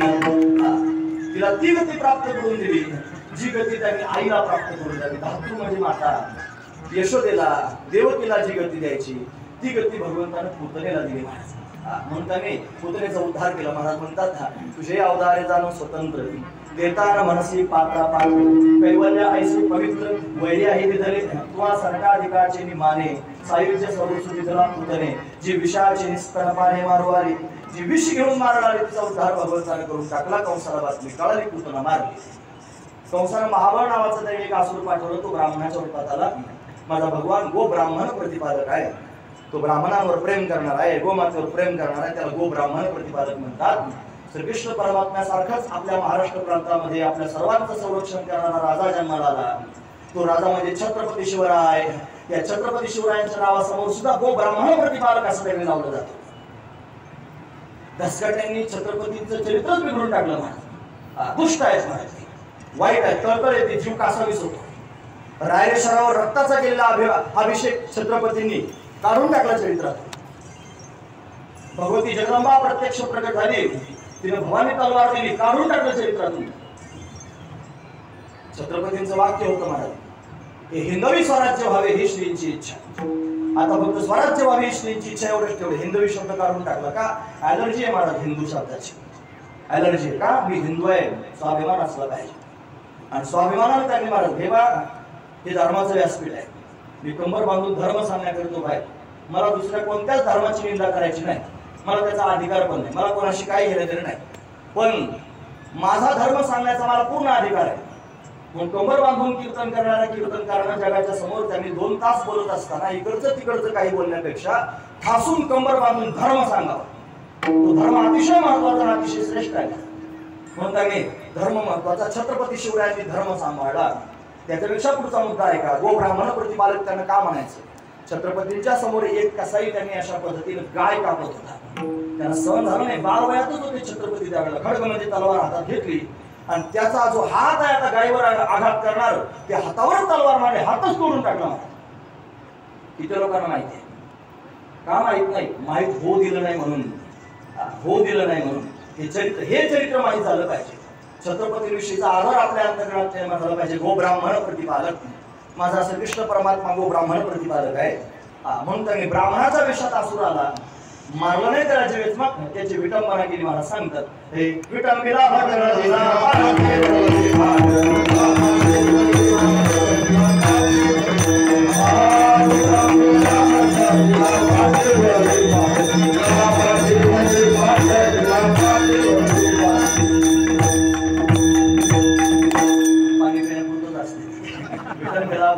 पाठवरी पाठ पाठाची विटंबना केली. जाणवे तुटले पंचांग पाठले धोतर गळाले डोंगराचे, नागवाच कंसाच्या समोर गेला. कंसाने त्यांनी महाराज तरी ऐकलं नाही, बरीच फौज पाठवली. मग सगळे देवांना मुक्तीपंथाला पाठवले. महाराज म्हणतात, काग वगैरे ठा मारले बाळपणी अवघे खाणे बुडवली, सारी काही त्यांची खाणं बुडवली. एवढंच केलं का नाही, हा भगवान त्यांनी महाराज यशोदेच्या अंगणामध्ये रांगू लागला. रांगतोय, सर्वांना विलक्षण आनंद देतोय. छोटस लेकरू रांगू लागल्यानंतर आईला किती आनंद होतो, यशोदेला किती आनंद होत असेल. जगाचा मालक आहे, अनंत कोटी ब्रह्मांडाचा नायक आहे परमात्मा रांगू लागला. आणि रांगता रांगता त्यांनी महाराज घरामध्ये अशा पद्धतीने फिरू लागला. त्याला आता उभं राहायचंय, पण उभं राहण्याकरिता कशाचा तरी आधार घेतला पाहिजे ना. तो त्यांनी महाराज घराच्या बाहेर जाण्याचा विचार करू लागला. लोकांच्या घरात महाराज म्हणतात, रांगत रंगणी चोरी करून धावणी धरती गवळणी मांदिती चरणी देवी यशोदे साजरणी दही दूध भक्षणी तमालंगडे नवरकेल साजनी कृष्ण आरवा मागे लावा कृष्ण आरवा. रांगत रंगणी चोरी तोलणी धावणी धरती गवळणी अंगणामध्ये रांगतोय. आणि रांगता रांगता त्यांनी महाराज दुसऱ्याच्या घरात जाऊन लोणी खातोय. चोरी तोलणी माझे शब्द नाही, आधी प्रमाण सांगितले. तिथून पुढच्या काळात कीर्तन करण्याचं प्रमाणच बोलावं लागणार, नाही तर लोक केस करायला लागले. काय होईल सांगता येत नाही, सावधान. म्हणून त्यांनी रांगू लागला. रांगता रांगता दुसऱ्याच्या घरात लोणी चोरण्याकरिता जाऊ लागला. चोरी तर लोणी धावणी धरती गवळणी. पण विचार करा, रांगणाऱ्या लेकराला जर काही काही दुसऱ्याच्या घरात बसायचं असेल, घरातून बाहेर जायचं असेल तर काय करावं लागत असेल, कशाचा तरी आधार घेऊन त्यांनी त्याला चालावं लागत असेल. महत्वाची गोष्ट जगद्गुरु तुकोबार लाईव्ह पाहत होते, आखो देखा हाल, प्रत्यक्ष पाहत होते. कन्हैया प्रकट झालेला आहे, कन्हैया रांगतोय, रांगताना लीला करतोय. त्याला आता घराच्या बाहेर जायचं आहे. मग बाहेर जाण्याकरिता काय केलं पाहिजे, उंबऱ्याचा आधार घेतोय, उभा राहतोय, मग बाहेर जाण्याचा प्रयत्न करतोय. कोण, ज्याच्या एका एका रोमामध्ये अनंत ब्रह्मांड साचवलेले आहे, तो परमात्मा. अनंत ब्रह्मांड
अनंत ब्रह्मांडे एके रोमी ऐसे धिंडे. धिंडे म्हणजे मोठेपण, व्यापकत्व, श्रेष्ठत्व, महिमा.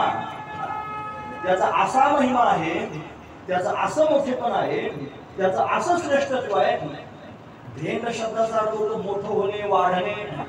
काही लोक सहज वाक्प्रचार करतात ना, अरे काय धेंडासारखा वाढलाच ना, असं म्हणतो की नाही माणूस सहज, म्हणजे मोठा झालास, व्यापक झालास, असं त्यांनी अर्थ आहे. मला एवढा व्यापक, किती व्यापक, अनंत ब्रह्मांड ज्याच्या एका रोमात आहे. अनंत ब्रह्मांडे एके रोमी, रोम म्हणजे केस, एका केसामध्ये अनंत ब्रह्मांड ज्याच्या अशा पद्धतीने साठवले जातात, तो परमात्मा एके रोमी ऐसे धेंडे काय करतो, तो परमात्मा या गवळ्यांच्या घरामध्ये, या गवळ्यांच्या घरामध्ये लोणी चोरण्याकरिता जातो. आणि जात असताना त्याला जाता येत नाही म्हणून तो काय करतो, आधार घेतो. कोण आधार घेतो, सगळ्या जगाला ज्याचा आधार आहे तो उंबऱ्याचा आधार घेतो.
तो या गवळ्यांची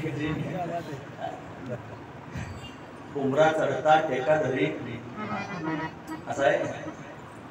वारकऱ्यांनी म्हणत जावं म्हणायचं, काय कोणाचं ऐकायचं नाही, भगवंताचं भजन म्हणायचं ना, दुसरं काय म्हणायचं, देवाचं भजन घाबरायचं नाही.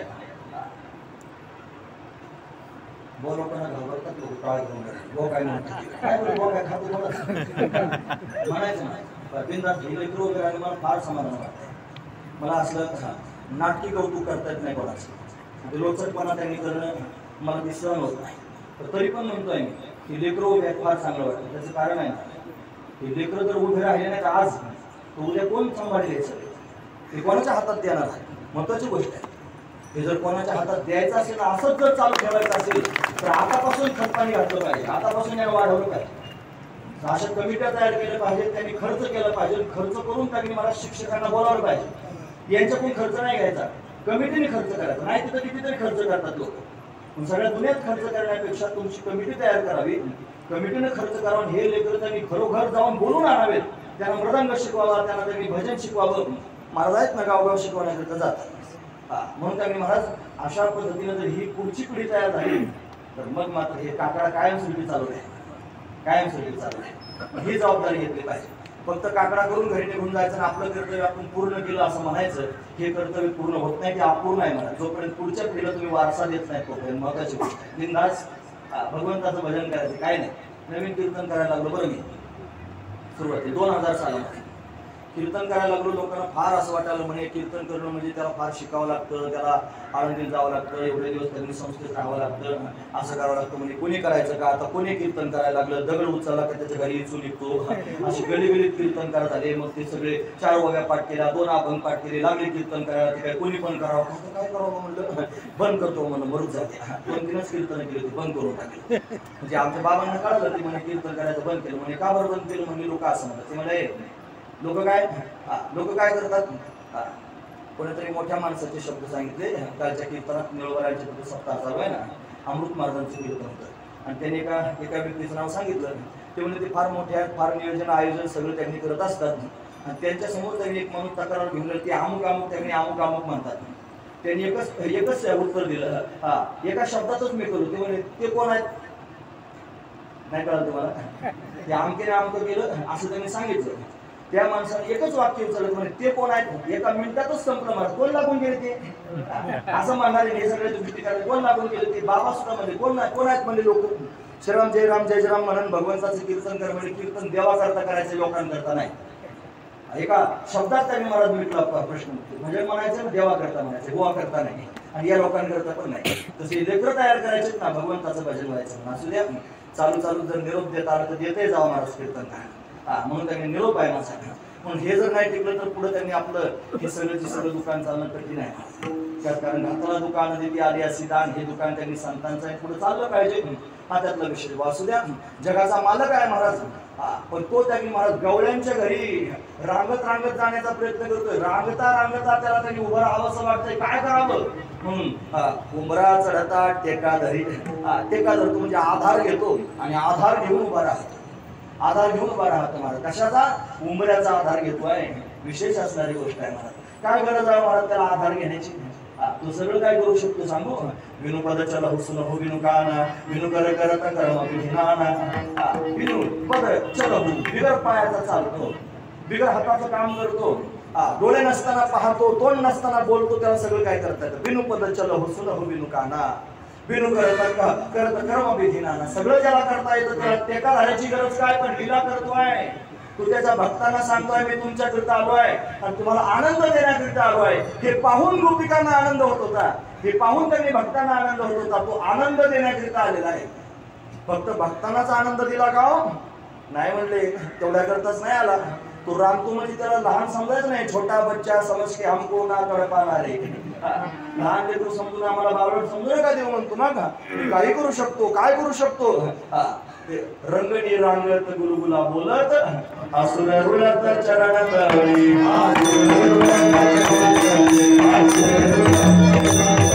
रंगणी रांगत गुलगुला, रंगणी रांगत गुलगुला,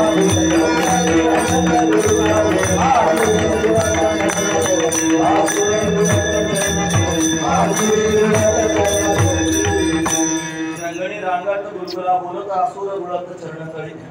रांगतो आहे गोष्ट खरी आहे, पण रांगता सुद्धा असुरांना मारतोय हा महत्वाचा विचार आहे. कोणी सांगितलं तुम्हाला? कोणी सांगितलं भगवंतांनी असुरांना मारतो?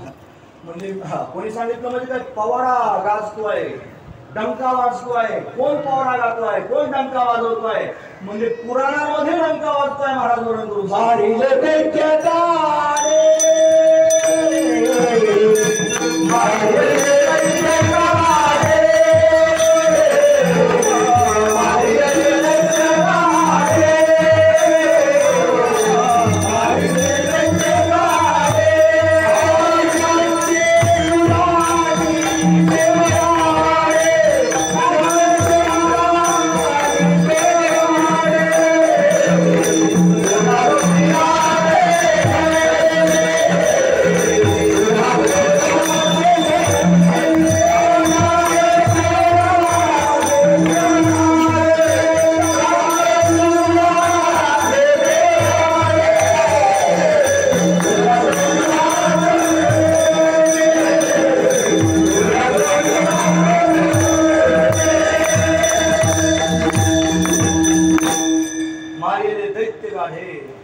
ज्याची पुराणी पवाडे पुराण गातात मला सगळ्या पुराणांनी सांगितलं. तुम्ही ऐकतात ना सर्वजण? महत्वाचा मुद्दा सांगताय. सगळ्या साधू संतांनी ऋषीमुनींनी त्याचं वर्णन केलं. श्री व्यासदेवजी महाराजांनी महाभारतासारखा विलक्षण ग्रंथ लिहिला. या महाभारतामध्ये मूळ महाभारतामध्ये 1.25 लाख श्लोक आहेत. मला 1.25 लाख आता तेवढं उपलब्ध नाही. 1.25 लाख श्लोक त्यांनी लिहिणं वाचणं तरी शक्य होईल का आपल्याला? त्यांनी लिहिलेत महाराज. म्हणून त्याने 1.25 लाख श्लोक आहेत. त्या 1.25 लाख श्लोकांमध्ये महाभारत सांगितलं म्हणजे कौरव पांडवांचं युद्ध, आणि त्याच्यात भगवान श्रीकृष्ण परमात्म्याचं चरित्र सांगितलं. आता चरित्र सांगितल्यावर कोणीतरी सज्जन त्याला म्हणले, महाराज अहो ते कौरव पांडवांचं भावबांधाचं भांडण आहे, त्या भांडणात आमच्या देवाचं चरित्र कशाला घातलं? तेवढं बाजूला काढा त्याच्यातून. मग काय केलं माहितीये?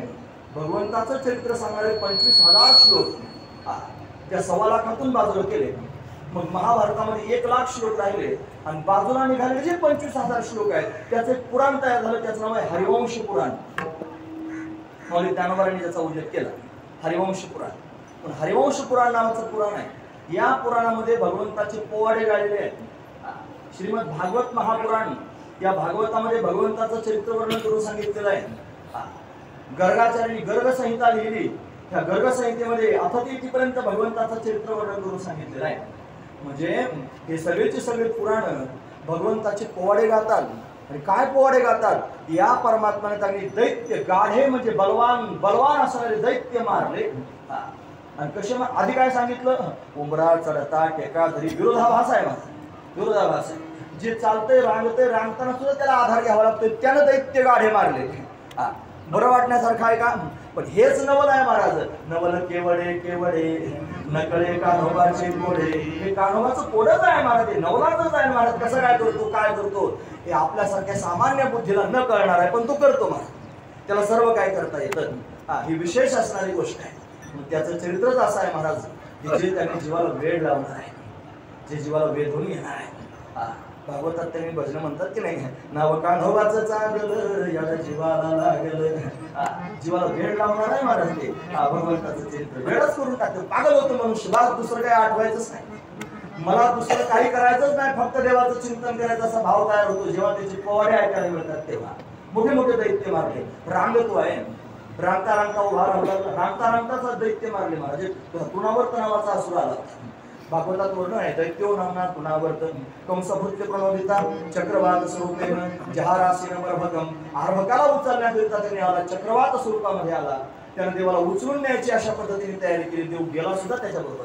त्याने आपलं मूळ स्वरूप प्रगट केलं. मोठं त्याने मुख पसरलं. देवाला आता गिळंकृत करून घ्यायचं. देवाला आकाशातच मुंडकं धरलं महाराज त्याचं, आणि पिरगळायला सुरुवात केली. हातपाय फुडू लागला, डोळे फाडू लागला, आरडाओरडा करू लागला. सोड म्हणू लागलं, पण आता सोडतो का महाराज? याचा स्वभाव असा आहे, एकदा त्यानं धरलं की मग सोडित नाही महाराज. फक्त धरलं पाहिजे. तू कोणाला पण धरीत नाही, हा महत्वाचा विचार आहे. ज्याला धरतो त्याला कधीच सोडत नाही महाराज. म्हणून त्यांनी धरला. हातपाय फोडत होता, हातपाय फोडणं बंद झालं, डोळे फाडणं बंद झालं, आरडाओरडा बंद झाला, मग सोडून दिला महाराज. म्हणजे आपल्या स्वरूपामध्ये एकरूप करून टाकला. अशा अनेक दैत्य भगवंतांना त्यांनी मारले. पुराणांमध्ये त्याचे पोवाडे गाजत आहेत. उभा राहू लागला, उभा राहता चालू लागला. चालता त्यांनी पळू लागला. पळता खेळू लागला मित्रांबरोबर. त्याचे मित्र त्यांनी त्याला फार प्रिय आहेत. पेंद्या, वरद्या, वाकुड्या, शिदाम, सुदाम, मधुमंगल, मनसुख ही गोपाळांची नावं आहेत महाराज. या सगळ्या गोपाळांबरोबर त्यांनी कन्हैया खेळतोय, उड्या मारतोय, बागडतोय. एक दिवशी खेळता यमुनेच्या काठावर खेळ मांडला. खेळायला गेला. खेळताच देवाला त्यांनी यमुनेच्या काठावरची माती खाल्ली. माती खाल्ल्यानंतर त्यांनी महाराज सगळ्या गोपाळांनी पाहिलं. म्हणे आधी माती खाऊ नकोस. बलराम दादांना सांगतो, तुम्हाला जा, घाबरत नाही मला कोणाला. सांग काय कोणाला सांगायचं. सांगितलं बलराम दादा म्हणजे बघ का नाही, माती खाऊ नकोस. तू जर माती खाशील तर घरी जाऊन सांगेल म्हणे आईला. तुम्हाला जा, आईला सांगायचं, बापाला सांगा, आपण भेट नाही मला कोण. इथून सुरुवात झाली. काय झालं? गेला घरी. सोनं यशोदा माई तेरे कान्हाने व्रजरज खाई, छोटोसो माती को ढेलो याने गटकाई. माती खाल्ली म्हणजे देवानं. यशोदेने बोलावून घेतलं, कन्हैया काय ऐकताय मी, माती खातोस? एका वाक्यात उत्तर द्या. तुम्हाला नाही, माती तर खाऊन बसला. नाही म्हणतोय. नाही म्हणल्यानंतर खोटं बोलतोस. बलराम दादाने मला सांगितलंय, तो म्हणला तो आहे माझा पक्षपाती, पक्षपात करणार आहे, म्हणून त्याचं ऐकू नकोस. नाहम भक्षितवानंब भागवतात वर्णन आहे. मी माती खाल्ली नाही. मग हे सगळे काय म्हणतात? सवय मिथ्यावी संशय हा. ते सगळे खोटं बोलतायत. मग खरं काय आहे? पण यदि सत्य गिरस्तारही, जर तुला खरं पाहायचं असेल तर समक्ष पश्य मे मुखम, तू माझं मुख त्यांनी प्रत्यक्ष बघ. असं एवढं म्हणायला सुरुवात केली. आई म्हणजे खोटं बोलतोस? कान पकडलेला आहे. कान कोणाचा? देवाचा. छडी हातात घेतलेली आहे आणि मारायला सुरुवात केलेली आहे. आणि हा काकुळती आलेला आहे, डोळे किलकिले केलेले आहेत, चेहऱ्यावर भय आहे, कपाळावर घाम आलेला आहे. अशा अवस्थेत आहे कोण? अनंत ब्रह्मांडे एक रोमी ऐसे धेंडे. तो एवढा काकुळती आलेला आणि तो तिला म्हणतोय आई मारू नको ग, आई मारू नको ग. कार्यक्रम सुरूच आहे मारायचा. तिने मारण्याकरता काठी उगारली. काय चमत्कार झाला महाराज वर्णन सांगतात. हे मारावया तिने उगारली काठी, भुवनेच्या पोटी चौदारी, भुवनेच्या पोटी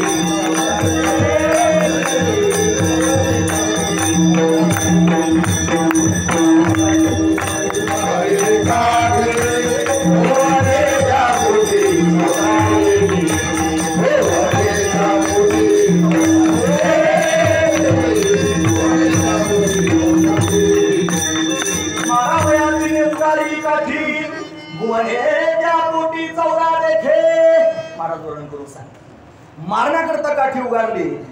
आग केल्याबरोबर चमत्कार झाला. गर्र फिरणारा ब्रह्मांड आईला दिसू लागलं. भुवन येत्या पोटी चौदा देखे.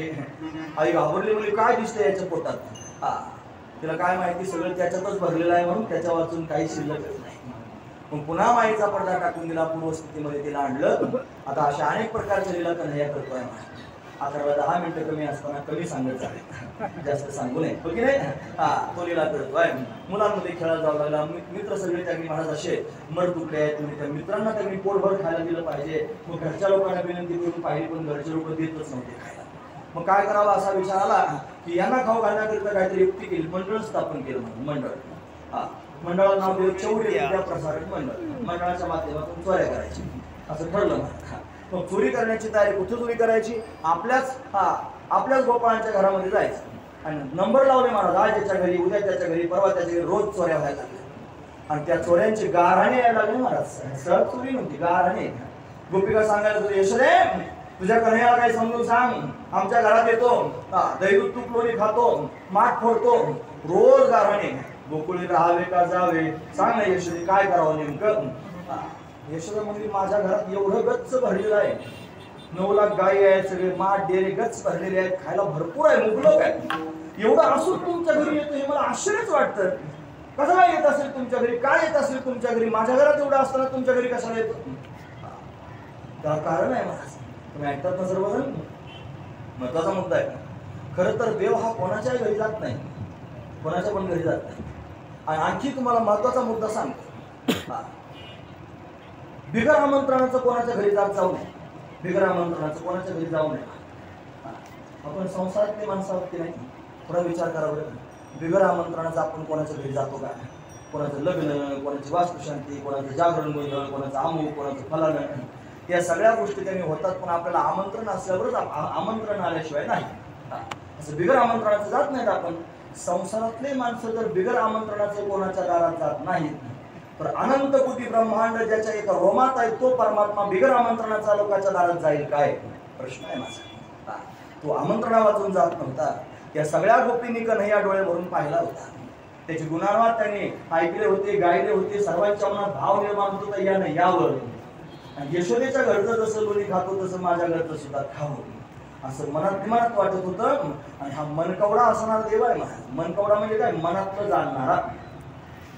कीर्तनकार कंबर बांधून लोकांच्या समोर बोलतो, त्याला काय सगळ्याच लोकांच्या मनातलं कळत असेल का महाराज? कळत नाही. सगळ्या लोकांचे चेहरे दिसतात, चेहऱ्यावरचे भाव त्यांनी फार तर फार वाचून 4-2 लोकांच्या मनातलं कळतही असेल की काय यांच्या मनात चाललंय. पण देव असा आहे महाराज की त्याला सगळ्यांच्या मनातलं कळतं. हा मनकवडा आहे. मग त्याला प्रत्यक्ष आमंत्रण देण्याची आवश्यकता नाही. फक्त मनातली म्हणा देव आपल्याकडे कधी येईल, देव आपल्याला कधी भेटेल. तुम्ही मला लांबलचक सांगायचं नाही, पण आठवण करून देतो. तुम्ही मला सांगा, शबरीनं देवाला पाहिलं होतं का? नाही.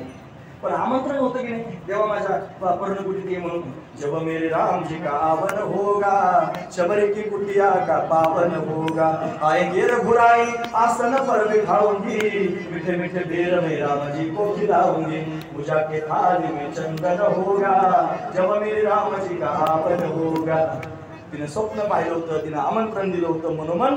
म्हणून जगाचा मालक त्यांनी मला मोठ्या मोठ्या ऋषीमुनींच्या आश्रम होते पण त्याच्यात गेला नाही काही आणि शबरीचं विचारपूस करीत गेलं. निशाणाला विचारलं अरे तिथे शबरी कुठे राहते. काय म्हणला देवा ती बेलाची बाई तिच्या म्हणलाय जास्त बोललो नको धनुष्य नाही हातात मुलकच उडेल म्हणे. माझ्या भक्तांच्या विरोधात बोलायचं नाही.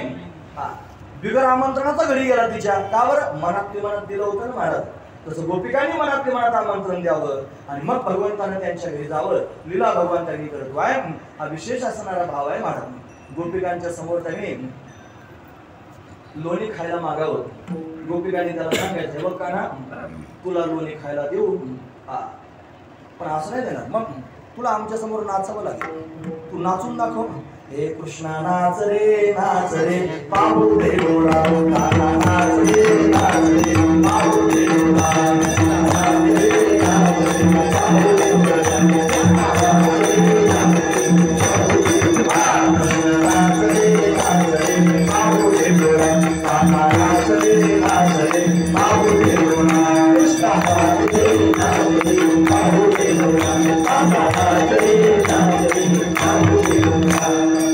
ज्याच्या घरात एवढं खायला आहे महाराज त्या कन्हैयाला गोपिकांनी वाटी दाखवायची. वाटीत ताक घ्यायचं. दोन लोणी सुद्धा नाही ताक घ्यायचं. हे बघ तुझ्या करता आहे तुझ्या करता देऊ दे ना दे ना. भिकाऱ्यासारखं मागावं दे ना मला खायचंय दे ना. त्यांनी सांगितलं तसं नाही देणार. मग नाचून दाखव. मग ठुमक ठुमक करून त्यांनी नाचायचं. ठुमक त्यांनी करून कन्हैया नाचू लागला. एवढा खरंच भोळा असेल का वा त्याच्या नावाने कारस्थान प्रसिद्ध आहेत महाराज. कृष्ण कारस्थान आहे का नाही. कृष्ण कारस्थान करावं त्यानंच करावं महाराज. सारे मातीत घातले अख्खे. जरासंध यायचा आता ते काल्याच्या कीर्तनात सांगत जाऊ नये पण आठवण आली म्हणून सांगतो. फक्त सरळ तो 23 अक्षोहिणी सेना घेऊन यायचा. आला की त्याची सगळी सेना मारून टाकायचा. पण ती सगळी सेना मारल्यावर जरासंध त्याच्यावर उभा राहायचा. माझा मला मार तुला नाही मारणार. हा का बरं मारणार नाही तुला. अरे तूच असा आहेस की तुझ्यासारखी घेऊन येतो. मग त्याला मोकळं सोडायचं. तू त्याच्यासारखं घेऊन यायचं. 17 वेळेला घेऊन आला 23 अक्षोहिणी. पृथ्वीवरच्या पापाचा भार कमी मी कुठे शोधायला जाऊ. मला तू शोधून शोधून आणशील मी जागेवर बसून मारेन. सारे मारून टाकले जागेवर बसून. याला कारस्थान म्हणायचं. एकच कोणतं कारस्थान आहे. कृष्ण कारस्थान. तो कृष्ण ताकाची वाटी पाहून त्यांनी महाराज नाचतो. ठुमक ठुमक करून नाचतोय. भिकाऱ्यासारखं खायला मागतोय. याच्याकडे काय नाही ते सांगा. याच्याकडे सगळं आहे. सगळे गुण आहेत. मला सर्व गुण संपन्न असणार हा परमात्मा. सामान्य नाही पूर्ण अवतार नाही पूर्णोत्तम अवतार आहे. अवताराचे प्रकार अंश अंश अंश कला आवेश पूर्णोत्तम. पण श्रीकृष्ण परमात्मा पूर्णोत्तम अवतार आहे. पण हा पूर्णोत्तम अवतार त्यांनी असून सुद्धा सर्व गुणांनी युक्त असून सुद्धा ज्याच्या अंगात सगळ्या कला असून सुद्धा भोळेपणाचं नाटक करून गोपिकांच्या समोर भीक मागतोय महाराज म्हणून सांगतात. तुका मन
सर्व कला ज्याच्या अंगात आहेत तो गवळ्यांच्या घरी त्यागनी उंबरा चढताना टेका धरतोय.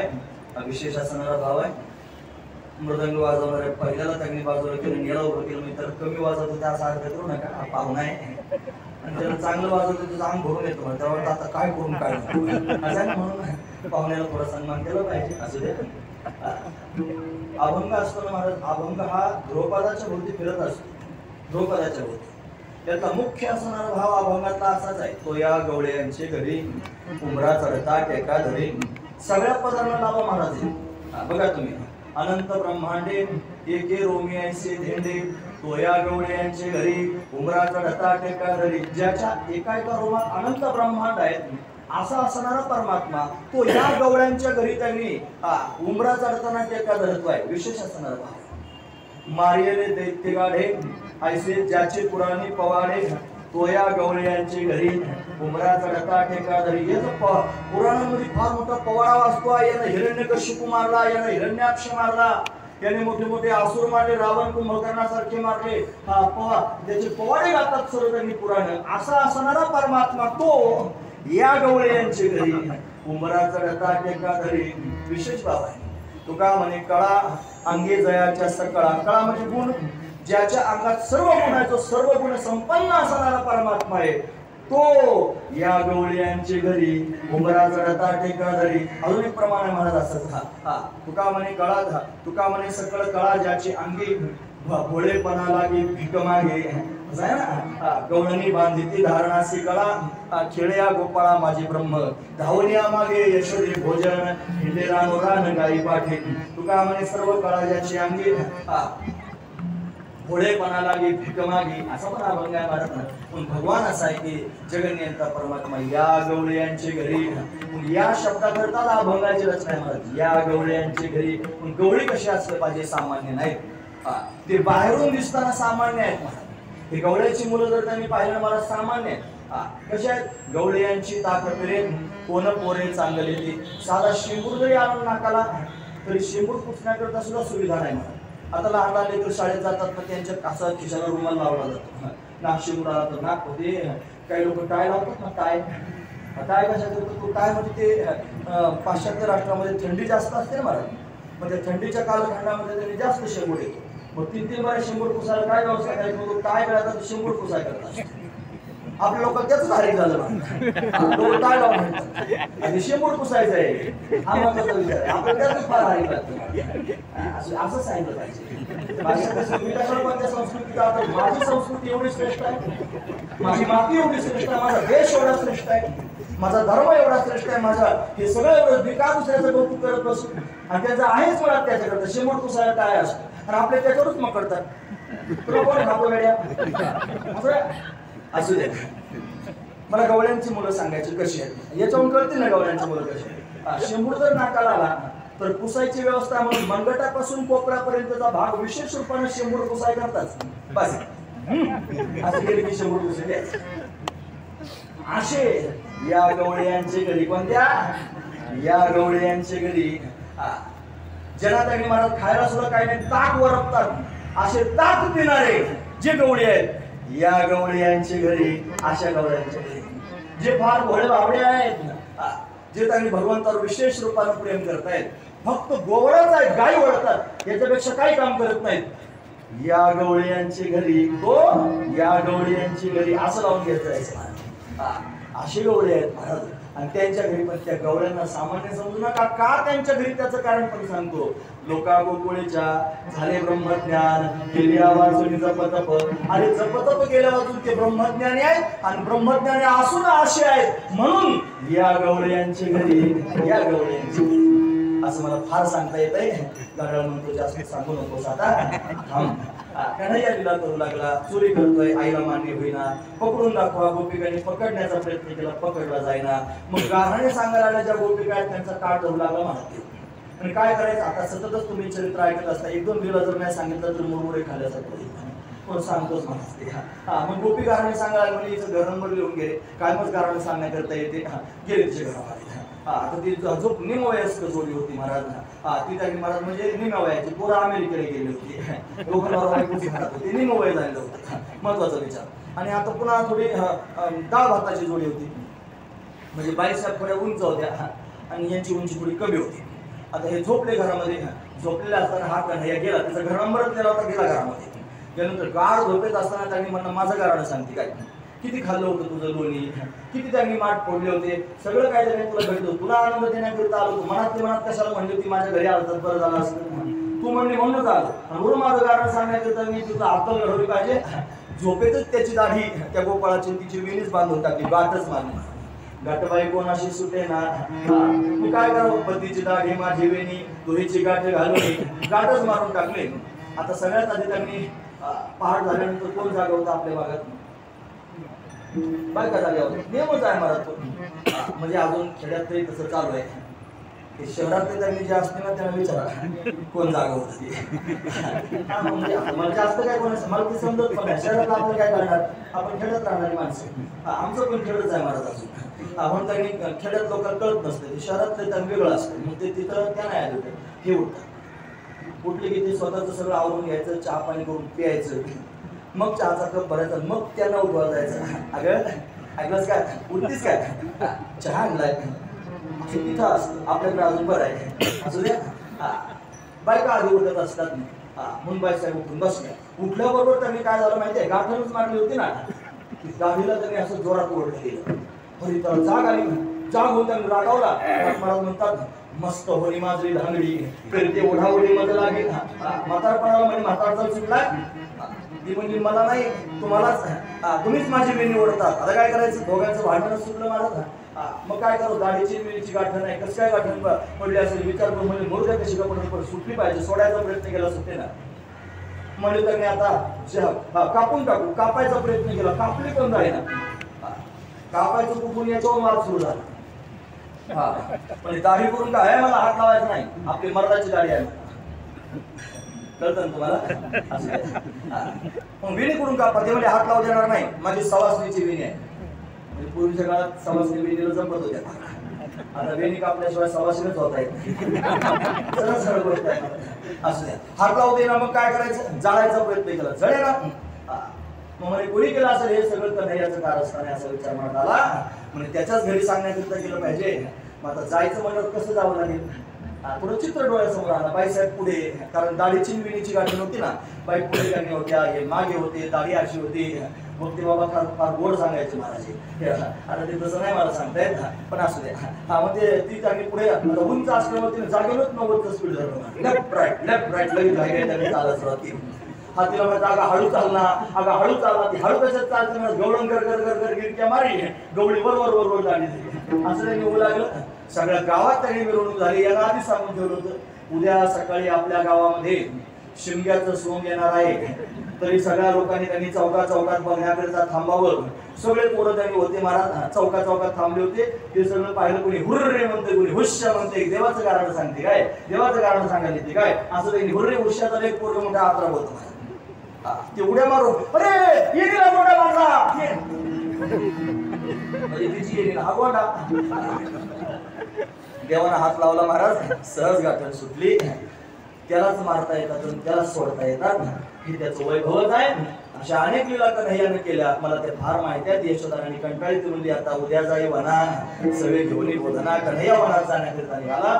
छोट्या छोट्या गोपाळांना बरोबर घेतलं आणि त्यांनी वनामध्ये जाऊन अनेक प्रकारचे खेळ खेळला, अनेक असुरांचा त्यांनी उद्धार केला. आणि आता सर्वजण दमलेले आहेत, तेव्हा काहीतरी खायला ते भूक लागलेली आहे म्हणून सर्व गोपाळांनी एकत्र केलं. त्यांच्या शिदोऱ्या सर्वांच्या अशा पद्धतीने एकत्र केल्या, पानांचं द्रोण तयार केलं, त्याचा काला केला आणि गोपाळांना स्वतःच्या हाताने त्यांनी भरू लागला. भागवतकार वर्णन करून सांगतात, हरी अभिव्रतवेनम जठरपटयो शृंगविद्रेचे कक्षे वामे पार्वमश्वन कवनं तत्पराने गुरेषु तिष्ठन्मध्ये स्वपरिसरधो आसैन्नर्वदुस्मै स्वर्गे लोके मिश्री भुजे यज्ञ भोपाल केली. गोपाल कृष्ण भगवान की जय, गोपाल कृष्ण भगवान की जय, गोपाल कृष्ण भगवान की जय. हा प्रसंग इथपर्यंत सांगायचा असतो. आपण धावपळ करत त्यांनी या मुद्द्यापर्यंत आलेलो आहोत. म्हणून त्यांनी काला झालेला आहे. काला दोघांमध्ये होत असतो, देव आणि भक्तांमध्ये. देव कीर्तनात उभारत असतो. भक्तांची आवश्यकता आहे, मोठ्या प्रेमानं भक्तांचं चिंतन करून थांबूया. हे ज्ञानेश्वर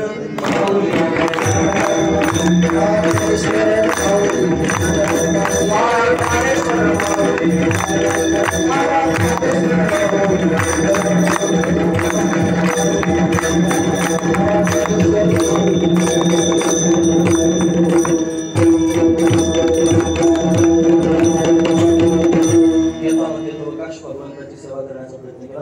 भगवंताच्या चरणी समर्पित करून या ठिकाणी थांबूया. 2 तास बसून तुम्ही माझी बडबड ऐकून घेतली. तुम्हा सर्वांच्या अंतकरणापासून धन्यवाद. तुम्हाला मंडळीने फार सुंदर साथ केली. तुम्हा सर्वांच्या अंतकरणापासून धन्यवाद.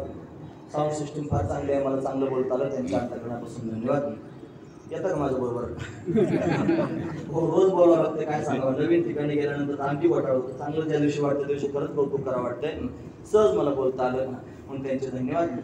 संयोजकांनी आम्हाला आमंत्रित करून तुमच्या माध्यमातून आम्हाला भगवंताचं चिंतन त्यांनी घडलं म्हणून सर्व संयोजकांचे अंतकरणापासून धन्यवाद करतो. आता तुम्ही परत कितीही हट्टे केला तरी पण तुमच्या हाताला काय काही सापडणार नाही. हे बाबा माझ्याकडे आले, बरं यांचं नाही सांगितलं, हे दुसरे बाबा होते. ते आले, त्यांनी तारीख येण्याकरता म्हणलं, बाबा या वर्षी तारीख शिल्लक नाही, म्हणलं पुढच्या वर्षी पण जगलो नाही मग. आता ते जगावेत म्हणून नाईलाज असतो, तारीख द्यावी लागली, जावंच लागलं कार्यक्रमाला तिथे. तसं त्यांनी मला फार प्रेम आहे, प्रेमास्तवच त्यांनी सेवा घडते म्हणून तुमच्या सर्वांच्या प्रेमास्तव इथपर्यंत गेलं झालं. भगवंताचं चिंतन घडलं, तुमच्यामुळे मला भगवंताच्या भक्तीचा आनंद मिळाला म्हणून सर्व संयोजकांचे धन्यवाद करतो. पंचकृषीतून भाविक श्रद्धेनं आलेले आहेत. सर्वच वारकरी आहेत. सर्व वारकऱ्यांच्या चरणावर मस्तक ठेवतो. मस्तक माझा पायावरी या वारकरी संतांच्या म्हणून सर्वांच्या चरणावर मस्तक ठेवून थांबतो. काल रात्री तुम्ही महाराजांचं कीर्तन त्यांनी श्रवण केलं. सुंदर त्यांनी शास्त्री महाराज चिंतन त्यांनी मांडतात. मला त्यांच्यासारखं जरी मांडता येत नसलं तरी भगवंताची सेवा, भगवंताचं चिंतन करण्याचा मी निश्चित प्रयत्न अशा पद्धतीने केलेला आहे. म्हणून त्यांनी श्रवण करत जावं, कान सुपासारखे करून ऐकत जावं, जेवढं पदरात पडेल तेवढं पाडून घेत जावं आणि त्याचं मनन करत जावं. मग निधिध्यास होत असतो, आपल्या जीवनामध्ये ते उतरत असतं. म्हणजे मी मोठ्या माणसांचं ऐकावं आणि ऐकून आपलं जीवन त्या पद्धतीने घडवण्याचा प्रयत्न करावा. अशी मोठी माणसं जर कोण असतील तर ती ज्ञानोबा तुकोबा आजही बोलतात, आजही बोलतात. तुम्हाला जर ज्ञानोबांबरोबर बोलायचं असं ऐकतात ना तुम्ही सर्वजण, तर बोलू शकता. तुम्हाला कसं काय बोलायचं, आम्हाला काय समाधीत जाता येईल का, असं काही नाही. घरी जा आणि काय तुमच्या मनामध्ये प्रश्न असेल, शंका असेल, तो सगळ्या प्रश्नांची उत्तर ज्ञानोबा देतात. काय करायचं, फक्त जायचं, श्रद्धेनं ज्ञानेश्वरीवर मस्तक ठेवायचं आणि सहज ज्ञानेश्वरी उघडायची. जे पान समोर येईल त्या पानावर तुमचं त्यांनी उत्तर निश्चित लिहिलेलं असेल, हे पक्क लक्षात ठेवा, हे पक्क लक्षात ठेवा. आवे तुकोबराय बोलतात, फक्त गाथा उघडून बघा म्हणजे त्यांच्याशी संवाद साधता येईल. पण त्यांच्याशी त्यांनी संवाद साधावा, त्यांची संगती करावी, जीवन कर्तार्थ करून अशा पद्धतीने घेत जावं. माझ्याकडे बोलण्यासारखं बरंच आहे. झालेली सेवा पुनश्च एकदा भगवंताच्या चरणी समर्पित करून थांबतो. काकडा भजनी वारकरी संप्रदायातली विशेष असणारी परंपरा आहे. तुम्ही अविरतपणे ती त्यांनी चालवत आहात. अशीच आपली परंपरा कायमस्वरूपी चालू राहावी अशी सदिच्छा अंतकरणापासून व्यक्त करतो आणि या ठिकाणी थांबतो. यानंतर त्यांनी जय विठ्ठल होईल, त्यानंतर कालेचे 2 अभंग होतील, मग दहीहंडी फोडली जाईल, मग आरती जर तुम्हाला घ्यायची असेल तर आरती होईल, नसेल तर मग ज्ञानदेव तुकाराम करून आपण थांबूया.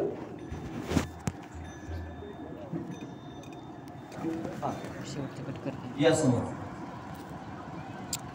मुक्ताई सुकन्या योजना मुक्काम पोस्ट पारगाव तालुके अवसरी तालुका आंबेगाव जिल्हा पुणे येथील पारगाव शिंदे येथील आई पाहिजे, बायको पाहिजे, बहीण पाहिजे.